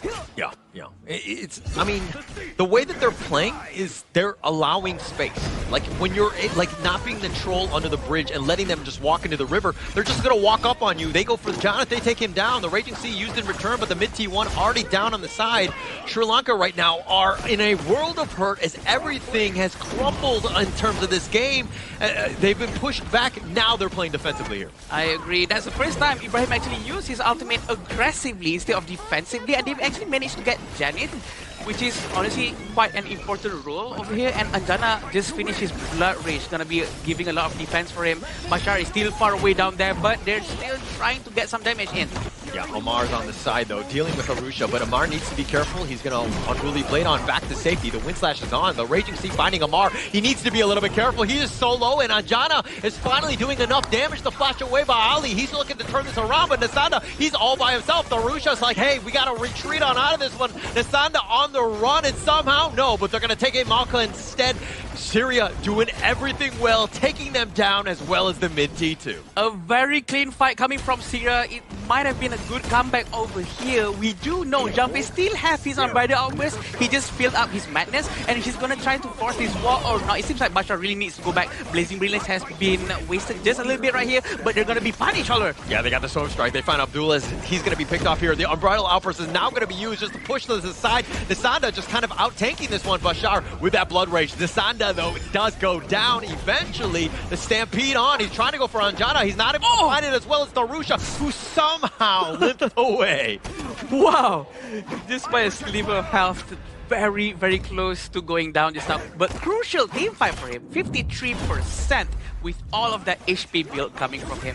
But this is what happened just now. And a great ultimate coming from Ibrahim, trying to help his friends. But although Armar did actually went down without the help of his teammate, not enough help actually. But with that channel, free-hitting non-stop, he actually managed to do something. Oh, here's the Ghost Shift. The Overlord is about a little under half. Amar just trying to find Darusha, but instead he decides to turn attention to the Overlord. The fights are all a little disjointed. The Overlord finally being taken down, but Bashar, who was trying to create space and somehow limps away. Ali, though, gets slowed. He gets Imperial ordered, and that's going to be Sage's Sanctuary. They're going to be all on top of him. He tries to Soaring Signal away, but he too will fall, and that's a shutdown going the way of John. Bashar actually managed to use the Secondary Blessing just now, trying to find at least one casualty, but it didn't happen. And we also know that Ibrahim is nearby. Is he going to fall in? Yeah, looks like Sage's Sanctuary is going to be popped for him. Darusha, the Umbrella Outburst, is now on top, but he's outside of the Blazing Brilliance. The Wind Slash on top of Nisanda, who's continuing to fight. I don't think he got the memo to retreat, and he finally does. Wow, what a game. I know you haven't finished yet, Holler, but what a game. 1,000 gold difference, and actually Syria is leading the economy, and they're gonna try to get the Tyrant before Tempest spawns, but it's gonna despawn in 5 seconds. Can they do it? Yeah, I think yes, Darusha with a smite just to ensure that he gets it. He's been on point with these big neutrals. True, Shadow Tyrant has been sent to top lane though, so it seems like Janith are tasked to clear this wave as soon as they can, because they have to try to get the Tempest as soon as possible. But we have to remember, Syria does have the primal bond, so they cannot start the Tempest as soon as it spawns. Yeah, they're gonna have to wait a little bit on this one, but at the same time they can contest. It's gonna be a little bit more janky in that sense, so it's not the best case scenario for them. But Syria, man, finding ways to come back into this one. And we do know Atta has his power spike actually plateau and goes down, but look at this Blazing Brilliance, Holler. Yeah, just a little bit. Just he's gonna be not liking that one. Burnt like a little rotisserie chicken, if you will, but he's gonna shake that one off. I think he will be fine. But again, if the Tempest Dragon is up, we finally hit a late game. That's true, that's true. Darusha again plateauing with his damage, but look at this channel. Is he gonna go down? No, not yet. Oh, on the side, the Umbrella Outburst only catching on to one though. Can they get more? The Raging Sea used to return. Amalka doing a little bit of work, but Abdulaziz, he's gonna be picked off. They've gotten Amar frozen in. He's gonna Unruly Blade on back. The Stampede is gonna be on point. They find Sage's Sanctuary. Amalka is gonna be picked off. They finally find him. Bashar looking to do some work, finding Darusha. Does he have enough? He's actually out sustaining this one somehow, some way, but Anjana finally gets shut down as well. Bashar now turning this up. He's got the Blood Rage, the Storm Strike on top. They have the control. He dashes away, and again, Bashar surviving. And Darusha actually managed to recover a lot of chunk of his HP back up just with that one skill. That shows on how dangerous Atta can be without the proper itemization, such as Blazing Cape or Mortal Punisher or Venomous stuff. But it seems like Nisandra is gonna try to start this objective as soon as they can, but they do have to be aware of their top lane. They were trying to, I mean, Nasanda had started this one off the solo.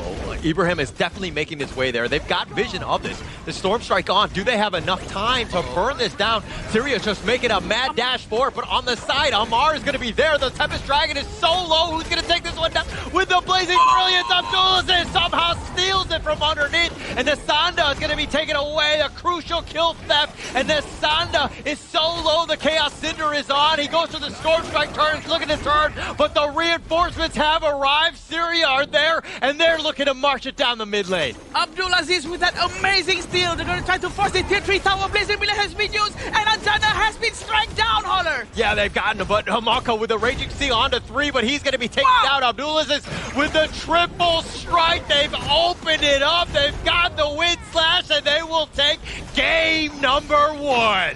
Quadra strike before destroying the crystal. What an achievement from Syria.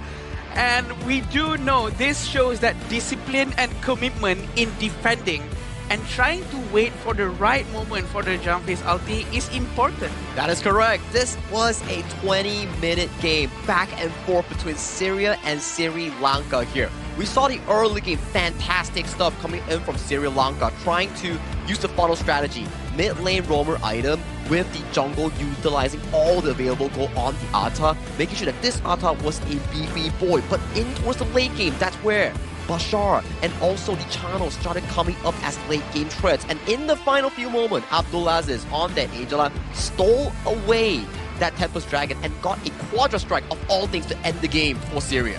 What an amazing game, right? To set things up, and that was exactly how you wanted to do it. Like that, just being able to find that moment. And it's in the last stages where you're just able to get the steal, as you rightly pointed out, Zaki, and to kind of get that triple to quadra, like everything that you wanted to end this game, that was perfectly played by them. Yeah, and I actually saw Amar with the Unruly Blade. He actually used it behind the Tempest instead of going towards Tempest. I was actually quite worried. Yeah. Because he's the only guy who's holding Smite. Exactly, yeah. But then somehow Abdulaziz, with the skill set that he used, he managed to steal the Tempest. I was shocked. I think it's the full burst damage potential coming in from the Angel, like Chaos Cinders into the Blazing Brilliance, and then it caused the damage to be running down really quickly on the Tempest Dragon. And if you're on the smiting side, on the Ata, you're being like, oh, wait, that's going to be a pretty difficult smite to land because the damage numbers is just boiling down really quickly here. But props to Syria's mid lane Abdulaziz. That was such a crucial steal. The game was neck and neck tied at the 22-minute mark, but that steal really nailed the game down for this game 1. Yeah, and it's like right when they needed a hero, Abdulaziz shows up. Right at that moment, and the way that he was able to do it, it couldn't have been better as they go into this one. But what a great game 1 here. I agree, and the fact that Sri Lanka was actually holding 2 smites and they lost it must have hurt just a little bit more. But look at this, the itemization coming from Syria. They actually have 1 Blazing Cape from Amar to stop Ata's aggression. And venomous stuff from Abdulaziz definitely, and it actually helped quite a lot. Blazing Cape also from Ibrahim. Yeah, which makes a lot of sense, right? As we see towards Sri Lanka's side, it's actually a well-planned out early game from them. Janif went for the Knowledge Gem start. So, Knowledge Gem and Jungle Item, when they're both present, whoever last hits gets the full gold. So that's how you funnel gold into Tarusha. That's why Tarusha was being such a menace in the first 15 minutes of the game, being supremely tanky, getting all these big teamfight wins for Sri Lanka here. But when the game scales into late game, it goes back to the draft discussion we had just now. Syria's Chano and Afati, these are ultra late game characters that actually carries you post 15 minutes here. When they went to 15 minutes and still had the goal advantage towards their side, it was entirely Syria's game to win. Let's go back to Tharusha there, because you rightly pointed out that he had a great early game. He had a really good mid-game as well. But where did the wheels fall off? Like, why did this team that was having such a great time, why did they all of a sudden just get crumbled by, Syria? Draft.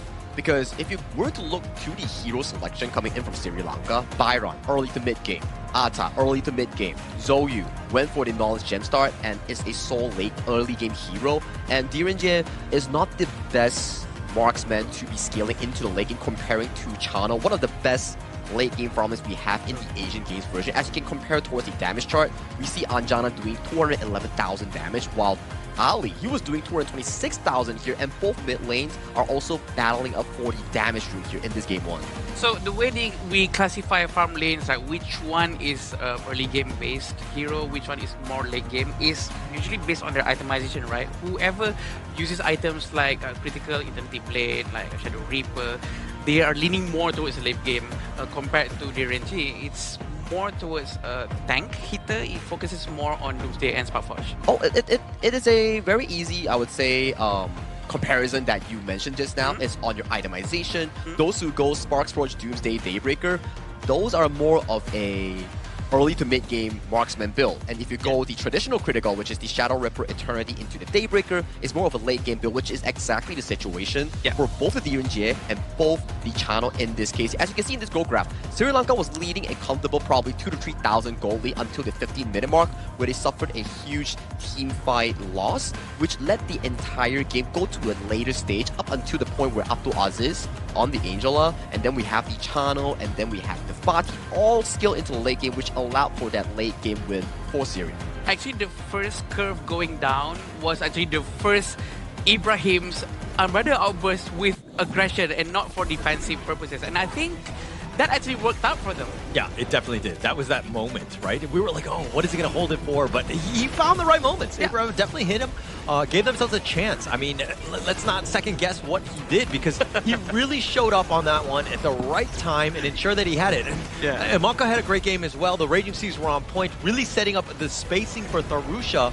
But just Syria, that fighting spirit, that resilience, just really got them back into this one. Yeah, even the late game that you can see, right, where Ali got caught out in the river at the 8th-minute mark, it was looking pretty grim for Syria, as you have like 2 Tier 3 towers already down. And this was the late game fight that you talk about here before the Tempest Dragon. You saw that Anjana was left untouched, and he was just dishing out tokens, same as Ali as well, trading back and forth on that damage output here. As we scale into this, you can see both the clash lanes jumping into the backline to capture the squishy heroes, causing it to be a 2-for-2. And this was the inevitable late game comeback coming in from Syria that got the steal on towards Abdulaziz. This steal really nailed the game down for Syria in this game 1, getting them the lead in this series. That blazing brilliance, Sagi, that timing, Beautiful. the damage, it's beautiful. There's no other words that could explain. And the cooldown on Angela is actually quite short. So this is right after the Tempest steal, and they actually managed to end the game so quickly and decisively. Just a great game. I mean, this is exactly how you wanted to set things up, right?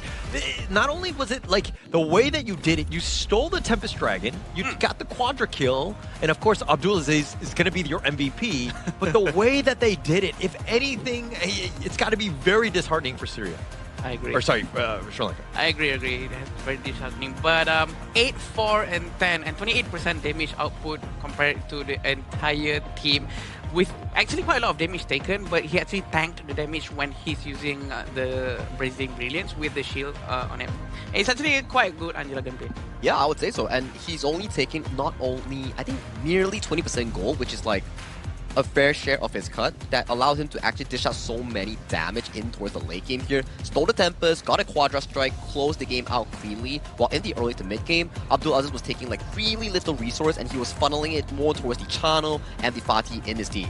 Yeah, just a great game. I mean, this is a game where you can kind of build off of, right? That momentum, the confidence, everything that you're looking to do, especially in the Asia Games qualifier. Like, this is that moment. This is that tipping point of being like, hey, we're here, we're on stage, and we are more than ready. If anything, I feel that maybe Team Sri Lanka is already good in early game. But also for Syria, I feel that they have to fix their early game a bit more. Yeah. So that they can have a snowball effect going into towards the mid game and late game, so that they don't have to suffer what they went through previously, Sagi. I think it's more of a draft difference, right? As we were to compare just now, it's like a 20-minute draft coming in for the side of Syria, where you have so many late game monsters in the form of the Chano, the Fatih. And if you were to look over to the side of Sri Lanka, they played a really comfortable early game, but the point is, they were drafting 5 early to mid game. There was no late game insurance to actually bring them back if they do mess up in the mid game push. I think they were watching the first 2 series where they're like, oh, they're all just early games. Let's just draft early and just like end. But they're like, oh, wait, this is the first time we went to a late game. Actually, this is our first game casting together, and I think that you brought the heat in terms of having this Tempest Dragon epic counter steal. I mean, yeah, thank you so much, Sparky. Yeah, I know. But again, the hype, you know, it's the hype. Like game 1, game 2, I mean, match 1, match 2, it was like a stream across for Vietnam and also the second game winner, which was Nepal. Those games were relatively quick. Yeah. This game 3 though, match 3, man, 22-minute Tempest game, kills were neck and neck, and action was just happening across the gorge. Definitely a different, refreshing sight that we're seeing in this upcoming match 3. But let's thank our sponsor as well. All this wouldn't be available and ready without our official venue and hotel partner here, which is Petaling Jaya Marriott here. This is the official venue partner for the 2026 Asian Games Esports qualifiers for the Honor of Kings official event. Thank you so much, Marriott Petaling Jaya, for sponsoring us. Yeah, thank you. And it's a great hotel. I love it here. Hey, man, Yeah, it's cold and it's huge. But again, going back to our game, we do know that they are very ready for the second game right after this. We want to see the drafting. Is it going to be different? Is it going to be all early game heroes once more? Or are they going to change their tactics? All right, you're coach of Syria, and let's go one at a time, right? Syria, if you're coach of Syria, like, what are you telling them? I mean, you guys played a fantastic game. You guys just have to, like, settle down, play the team fights slower, and make sure that you don't overextend in certain team fights. Get what you need, bail out, focus on towers and objectives here. We love team fights here, but the name of the game is objectives that leads to consistent goalies instead of just brawling 5v5s. I know viewers love 5v5s, but the objective of the game is to get those constant goals that you can get from getting those tyrants, overlords, or buffs and towers. All right, now you're the coach of the Sri Lankan side. What are you going to tell them? Now, this is something interesting about Sri Lanka here. I like how they pre-planned out their priority on gold sharing. They gave everything to Tarusha. So to make gold sharing with the roamer item work on mid lane, you must have a roamer that's capable of taking the smite spell, which is what exactly Sri Lanka did just now on the Lapu Lapu. Yes, you do lack out the extended ultimate or spell 2 charge range without the flash, but the way they do it is very simple. We funnel everything to Tarusha so he can dominate the early game here. So for me, you can repeat the same process, but make sure on the farm lane, you get something equivalent in the late game to make sure it works. Yeah, I agree. And also, probably a little bit of mistake, I think, from Lapu Lapu. He did not buy roaming item. No, I think that's why we say it. It's like a different strategy because mid lane already bought the roaming item, so you need a jungle item to cancel it out. If you have 2 roaming items, it doesn't work out. That's true. Yeah. Because they want to make Zhou Yu is the one who's going to be roaming around a lot and try to zone the enemy out with his fires. And we're going to see again another Zhang Fei as the first pick from Syria. Clearly, they're very comfortable with it, Sagi. And having Chano now in the hands of Sri Lanka is going to be a little bit different for their late game. Oh yeah, I would say it's like they're flipping the script right now where Sri Lanka is like, okay, we understand what we made a mistake on, and I gotta say, is this the exact same flip of a script coming in for both teams? But yeah, Syria is still defaulting back towards Bashar on that fight. But they're like taking away the Zhang Fei and Atta away from Sri Lanka's draft. This is the ultimate flex. Yeah, I know. Oh, you lost with this? These two heroes are amazing. How can you lose to them? We'll show you how to do it. But it was amazing, right? We can see on how Atta actually managed to like recover a lot of HP just now. It all depends on execution now, and I do hope that Syria has a very good late game hero to back up this Atta and Zhang Fei after this, because Atta's not going to be able to do too well going up in the mid game towards late game, 14 minutes and above. Yeah, that's the problem about the Atta here. We all love the Atta, a frontline that is able to squeeze out positioning for the team's late game carry, like potentially on Ali or up to Alsis later on. So for Syria, the last 2 picks are really important here to actually finalize out the draft. As you can see, Sri Lanka, you have the Wolfpack coming in from the Anjana's Chano here, so you want to ban out the Heino here, because more units on Heino, those are free stacks coming out from his scepter. Yeah, that's true. I mean, but one thing we've seen, Bai Chi for first time, right? It's going to be picked up here by the Sri Lankan side. It's more kind of to deal with, I mean, you have the ghost ship, you could potentially pull somebody through it, you can kind of, have a little bit more control, because it's all about the team fight if you're looking on the Syria side. And from what I know, a hero that is almost the same as Atta, that is HP scaling based hero, is Baichi. And Baichi is actually a good counter towards Atta too. So that means both sides of the team really needs itemizations like Doomsday or Mask of Agony to really cut down that HP by percentage. Yeah, I think that's definitely like the #1 item that Mage should buy coming in from Syria and also Sri Lanka here. Because Venomous Staff has one of the best stats in the magical equipment tab. You have like what, 230 magical attacks, 7.5 movement speed, 7.5% cooldown reduction, everything you need on a Mage. And adding on a Dun coming from Sri Lanka, you best believe that Syria's Abdulaziz will buy that Venomous Staff. That's true.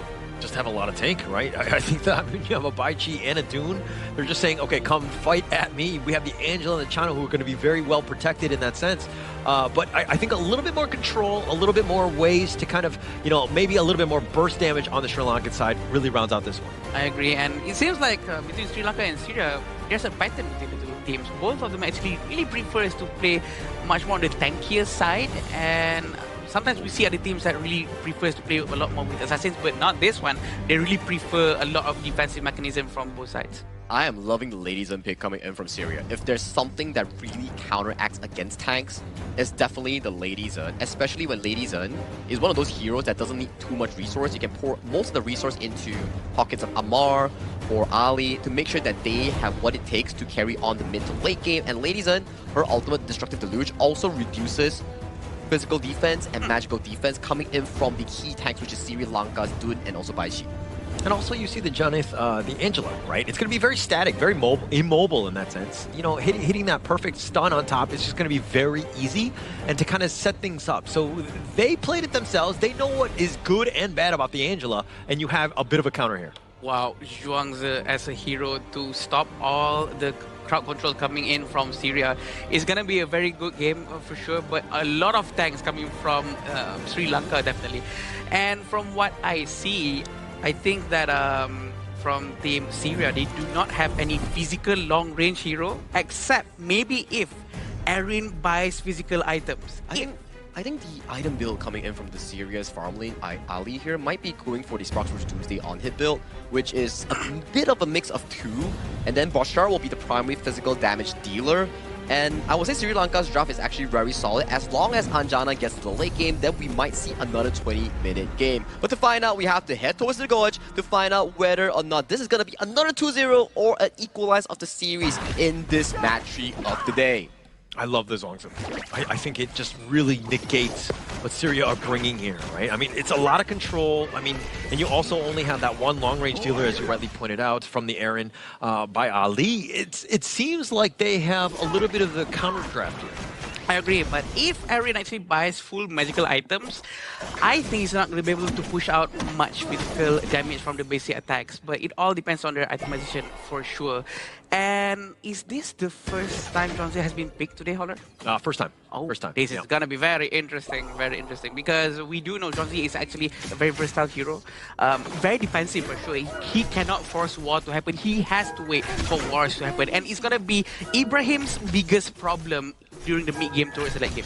You're going to have a problem, right? You got to stack things. Like, you might want to stun, pause a bit instead of stacking things right away, right? So you kind of need to time everything properly. Not going to be the easiest of team fights, but a little bit of a three-man stun there, and it looks like Sri Lanka are going to just kind of walk away. True, and they cannot do this chain CC anymore. But knowing that they have Nasanda, Tarusha, they will have a lot of defensive mechanism. They will be able to tank a lot of damage coming from Syria. And I am not surprised if this game goes all the way towards Tempest again. It's going to be a lot of defensive play, unless they really want to force something out with Amar gonna go into the jungle of Sri Lanka So if you're thinking kind of like a reversal of game one, but still with the Atta doing a very aggressive, kind of controlling the game, is this lineup really set up for success in the late game to close it out, unlike what they did in game one by Sri Lanka? It is very much so, especially if Bashar goes full damage to compensate the lack of damage coming from Syria. I think that they have to be aware of their itemization for this one, but it might be quite dangerous for Bashar because a lot of Sri Lankans are very ready to do something here up top. Like the Sri Lankan fans or the Sri Lankan team here? The team here. Okay. Let's be very specific. They're supposed to dive there. I was imagining them diving in, and you're gonna start shouting and all that. Here we go. And here we go. The unreally played Tarusha is going to be back. He's going to get back to safety. He will be fine. Again, it's all about the junglers to start things off. I think that you saw, even in the last one, Tarusha got the better of Amar, really set the tone of the game. Unfortunately, weren't able to close it out. And it seems like they're all this dangerous, have to force the Unruly Blade to safety, and they're not going to try to steal it right now. But Tarusha, losing his Unyielding Might passive, he's not going to be able to have that for about 20 seconds. That's going to be a bit of a problem. But as of now, both teams are not really trying to force anything. Still 0-0 at minute 3. And we also know that Jean-Pierre already have his ultimate right now. Playing a little bit safer. Sri Lanka, this is one where, you know, going back to game one, they were kind of behind in the beginning. I mean, or sorry, they were up in that one. So they're playing to their strengths of the laning phase. They do well of just kind of setting themselves up for success. Yeah, we have this Anjana really trying to pressure Ali a lot. And we have seen his gameplay with Direnji before, and Anjana is really aggressive during the war, and I feel like they have to focus on more on protecting him afterwards, protecting him better before losing him. Ali and Anjana, like those are the two guys, right? When those team fights are happening mid to late game, basically if they die, I mean, you're going to be in a terrible spot to take any sort of team fight. True. Tyrant is up. They're going to have to be ready. All the smite is still available. Tarusha is still on cooldown, but it's going to be available in 3 seconds. And they're still trying to cut it out. They're not going to force it from Syria. Yeah, Amar's on the side, looking for that vision. Going to use the butterfly effect, and Malka just trying to zone away. The Blazing Brilliance is on side, but Amar gets the steal. He's going to take the Tyrant, and now Sri Lanka, there's really not much left to fight for, but Amar is still there, and it looks like they will eventually disengage. Very smart coming from Amar. He actually used his first skill just to jump around, evading the Blazing Brilliance, and simply smite, and no one is there to try to disturb him, to stun him, and stopping him from using his smite, and it seems like it's very easy still. I feel like they should keep on with this because they do have this advantage coming from Atta. Huge advantage. I think that, you know, you want to kind of set things up. You want to get the wheels motioning towards success for you, right? At the same time, I mean, Sri Lanka here still net worth next to nothing. I think that both of these two teams like evenly matched at the end of the day. True, and I see that Abdulaziz actually just bought Venomous Staff. The best mid laners in the world, Horler, actually buys Venomous Staff as the first item, regardless of what the enemy team is using. And I think this is the best thing to do, always to put the Imperial effect out there to make sure heroes like Tarusha, who's using Dune, Baichi, we always be, you know, debuffed from doing a lot of recovery. Yeah, it adds so much in terms of those team fights, especially early, right? Yeah. I mean, the amount of sustain that they can have, it negates almost everything, which is going to be great. And to really set yourself up, because again, you know, it's about these like minor or the milestones of hitting some of these items that really change the team fight.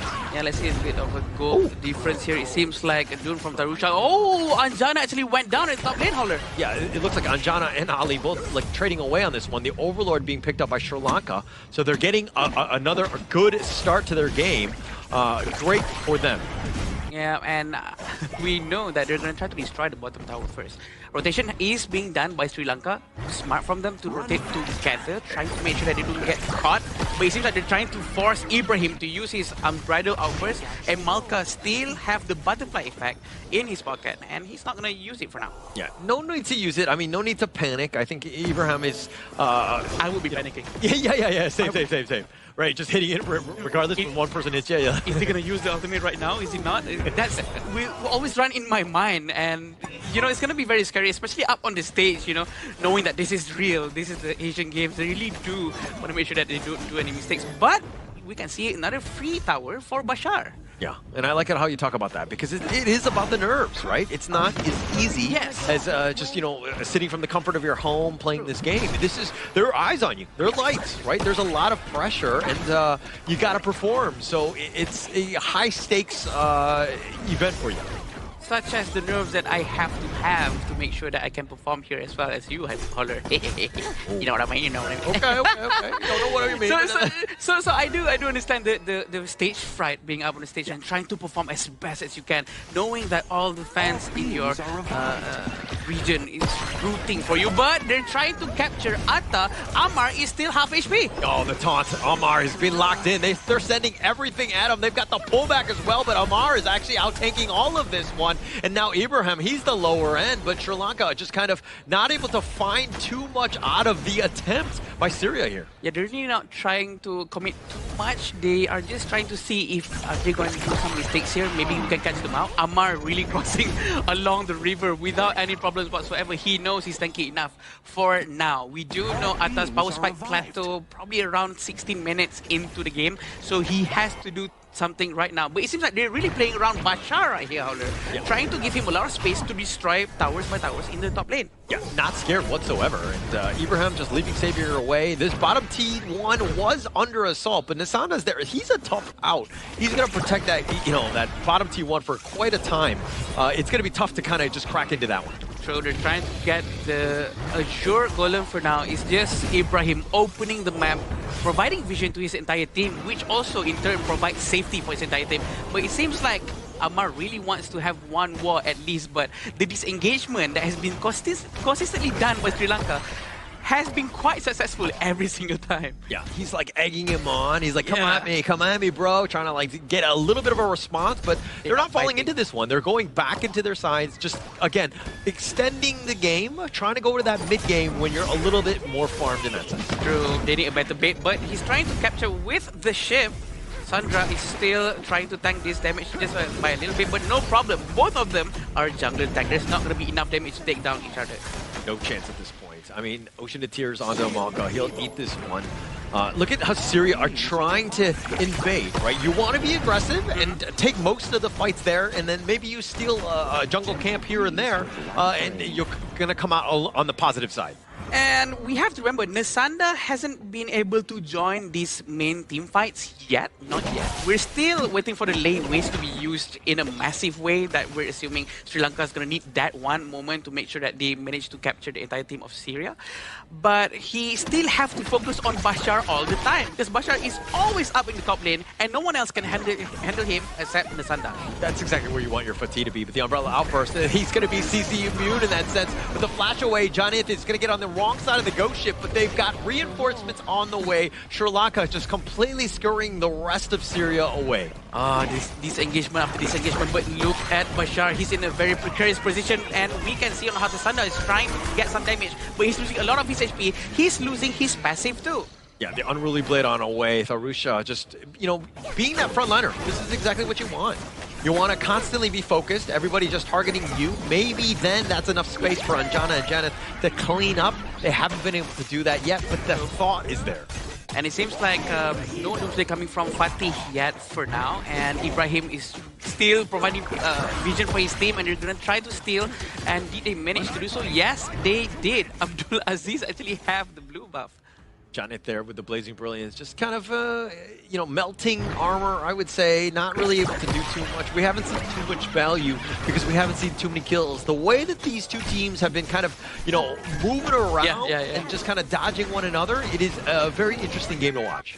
I agree, and it has been going the same for quite a while now. It's quite interesting to see who's going to break this cycle first, maybe a different rotation, but Bashar slowly creeping in from the side. Is he going to commit or not? It seems like he's going to try to focus on the side lane first. Oh, the ghost ship is going to be used, but they take the mid T1, not enough damage, just barely hanging on. There's a little bit of scotch tape on that tower, just keeping it up. I agree. He's not going to commit to destroy the towers just yet. He's still trying to stand by on the side in case anyone makes a wrong move into the brush. But they're still trying to focus on the mid lane here too. But a new thing is Ali actually went down with Amar at the bottom lane, and they had to send Baichi again to clear the way.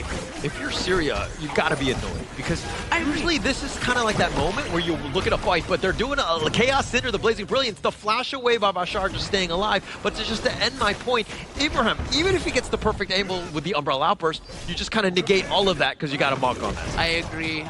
And Amakal is so ready to use his ultimate. I believe that the butterfly effect is just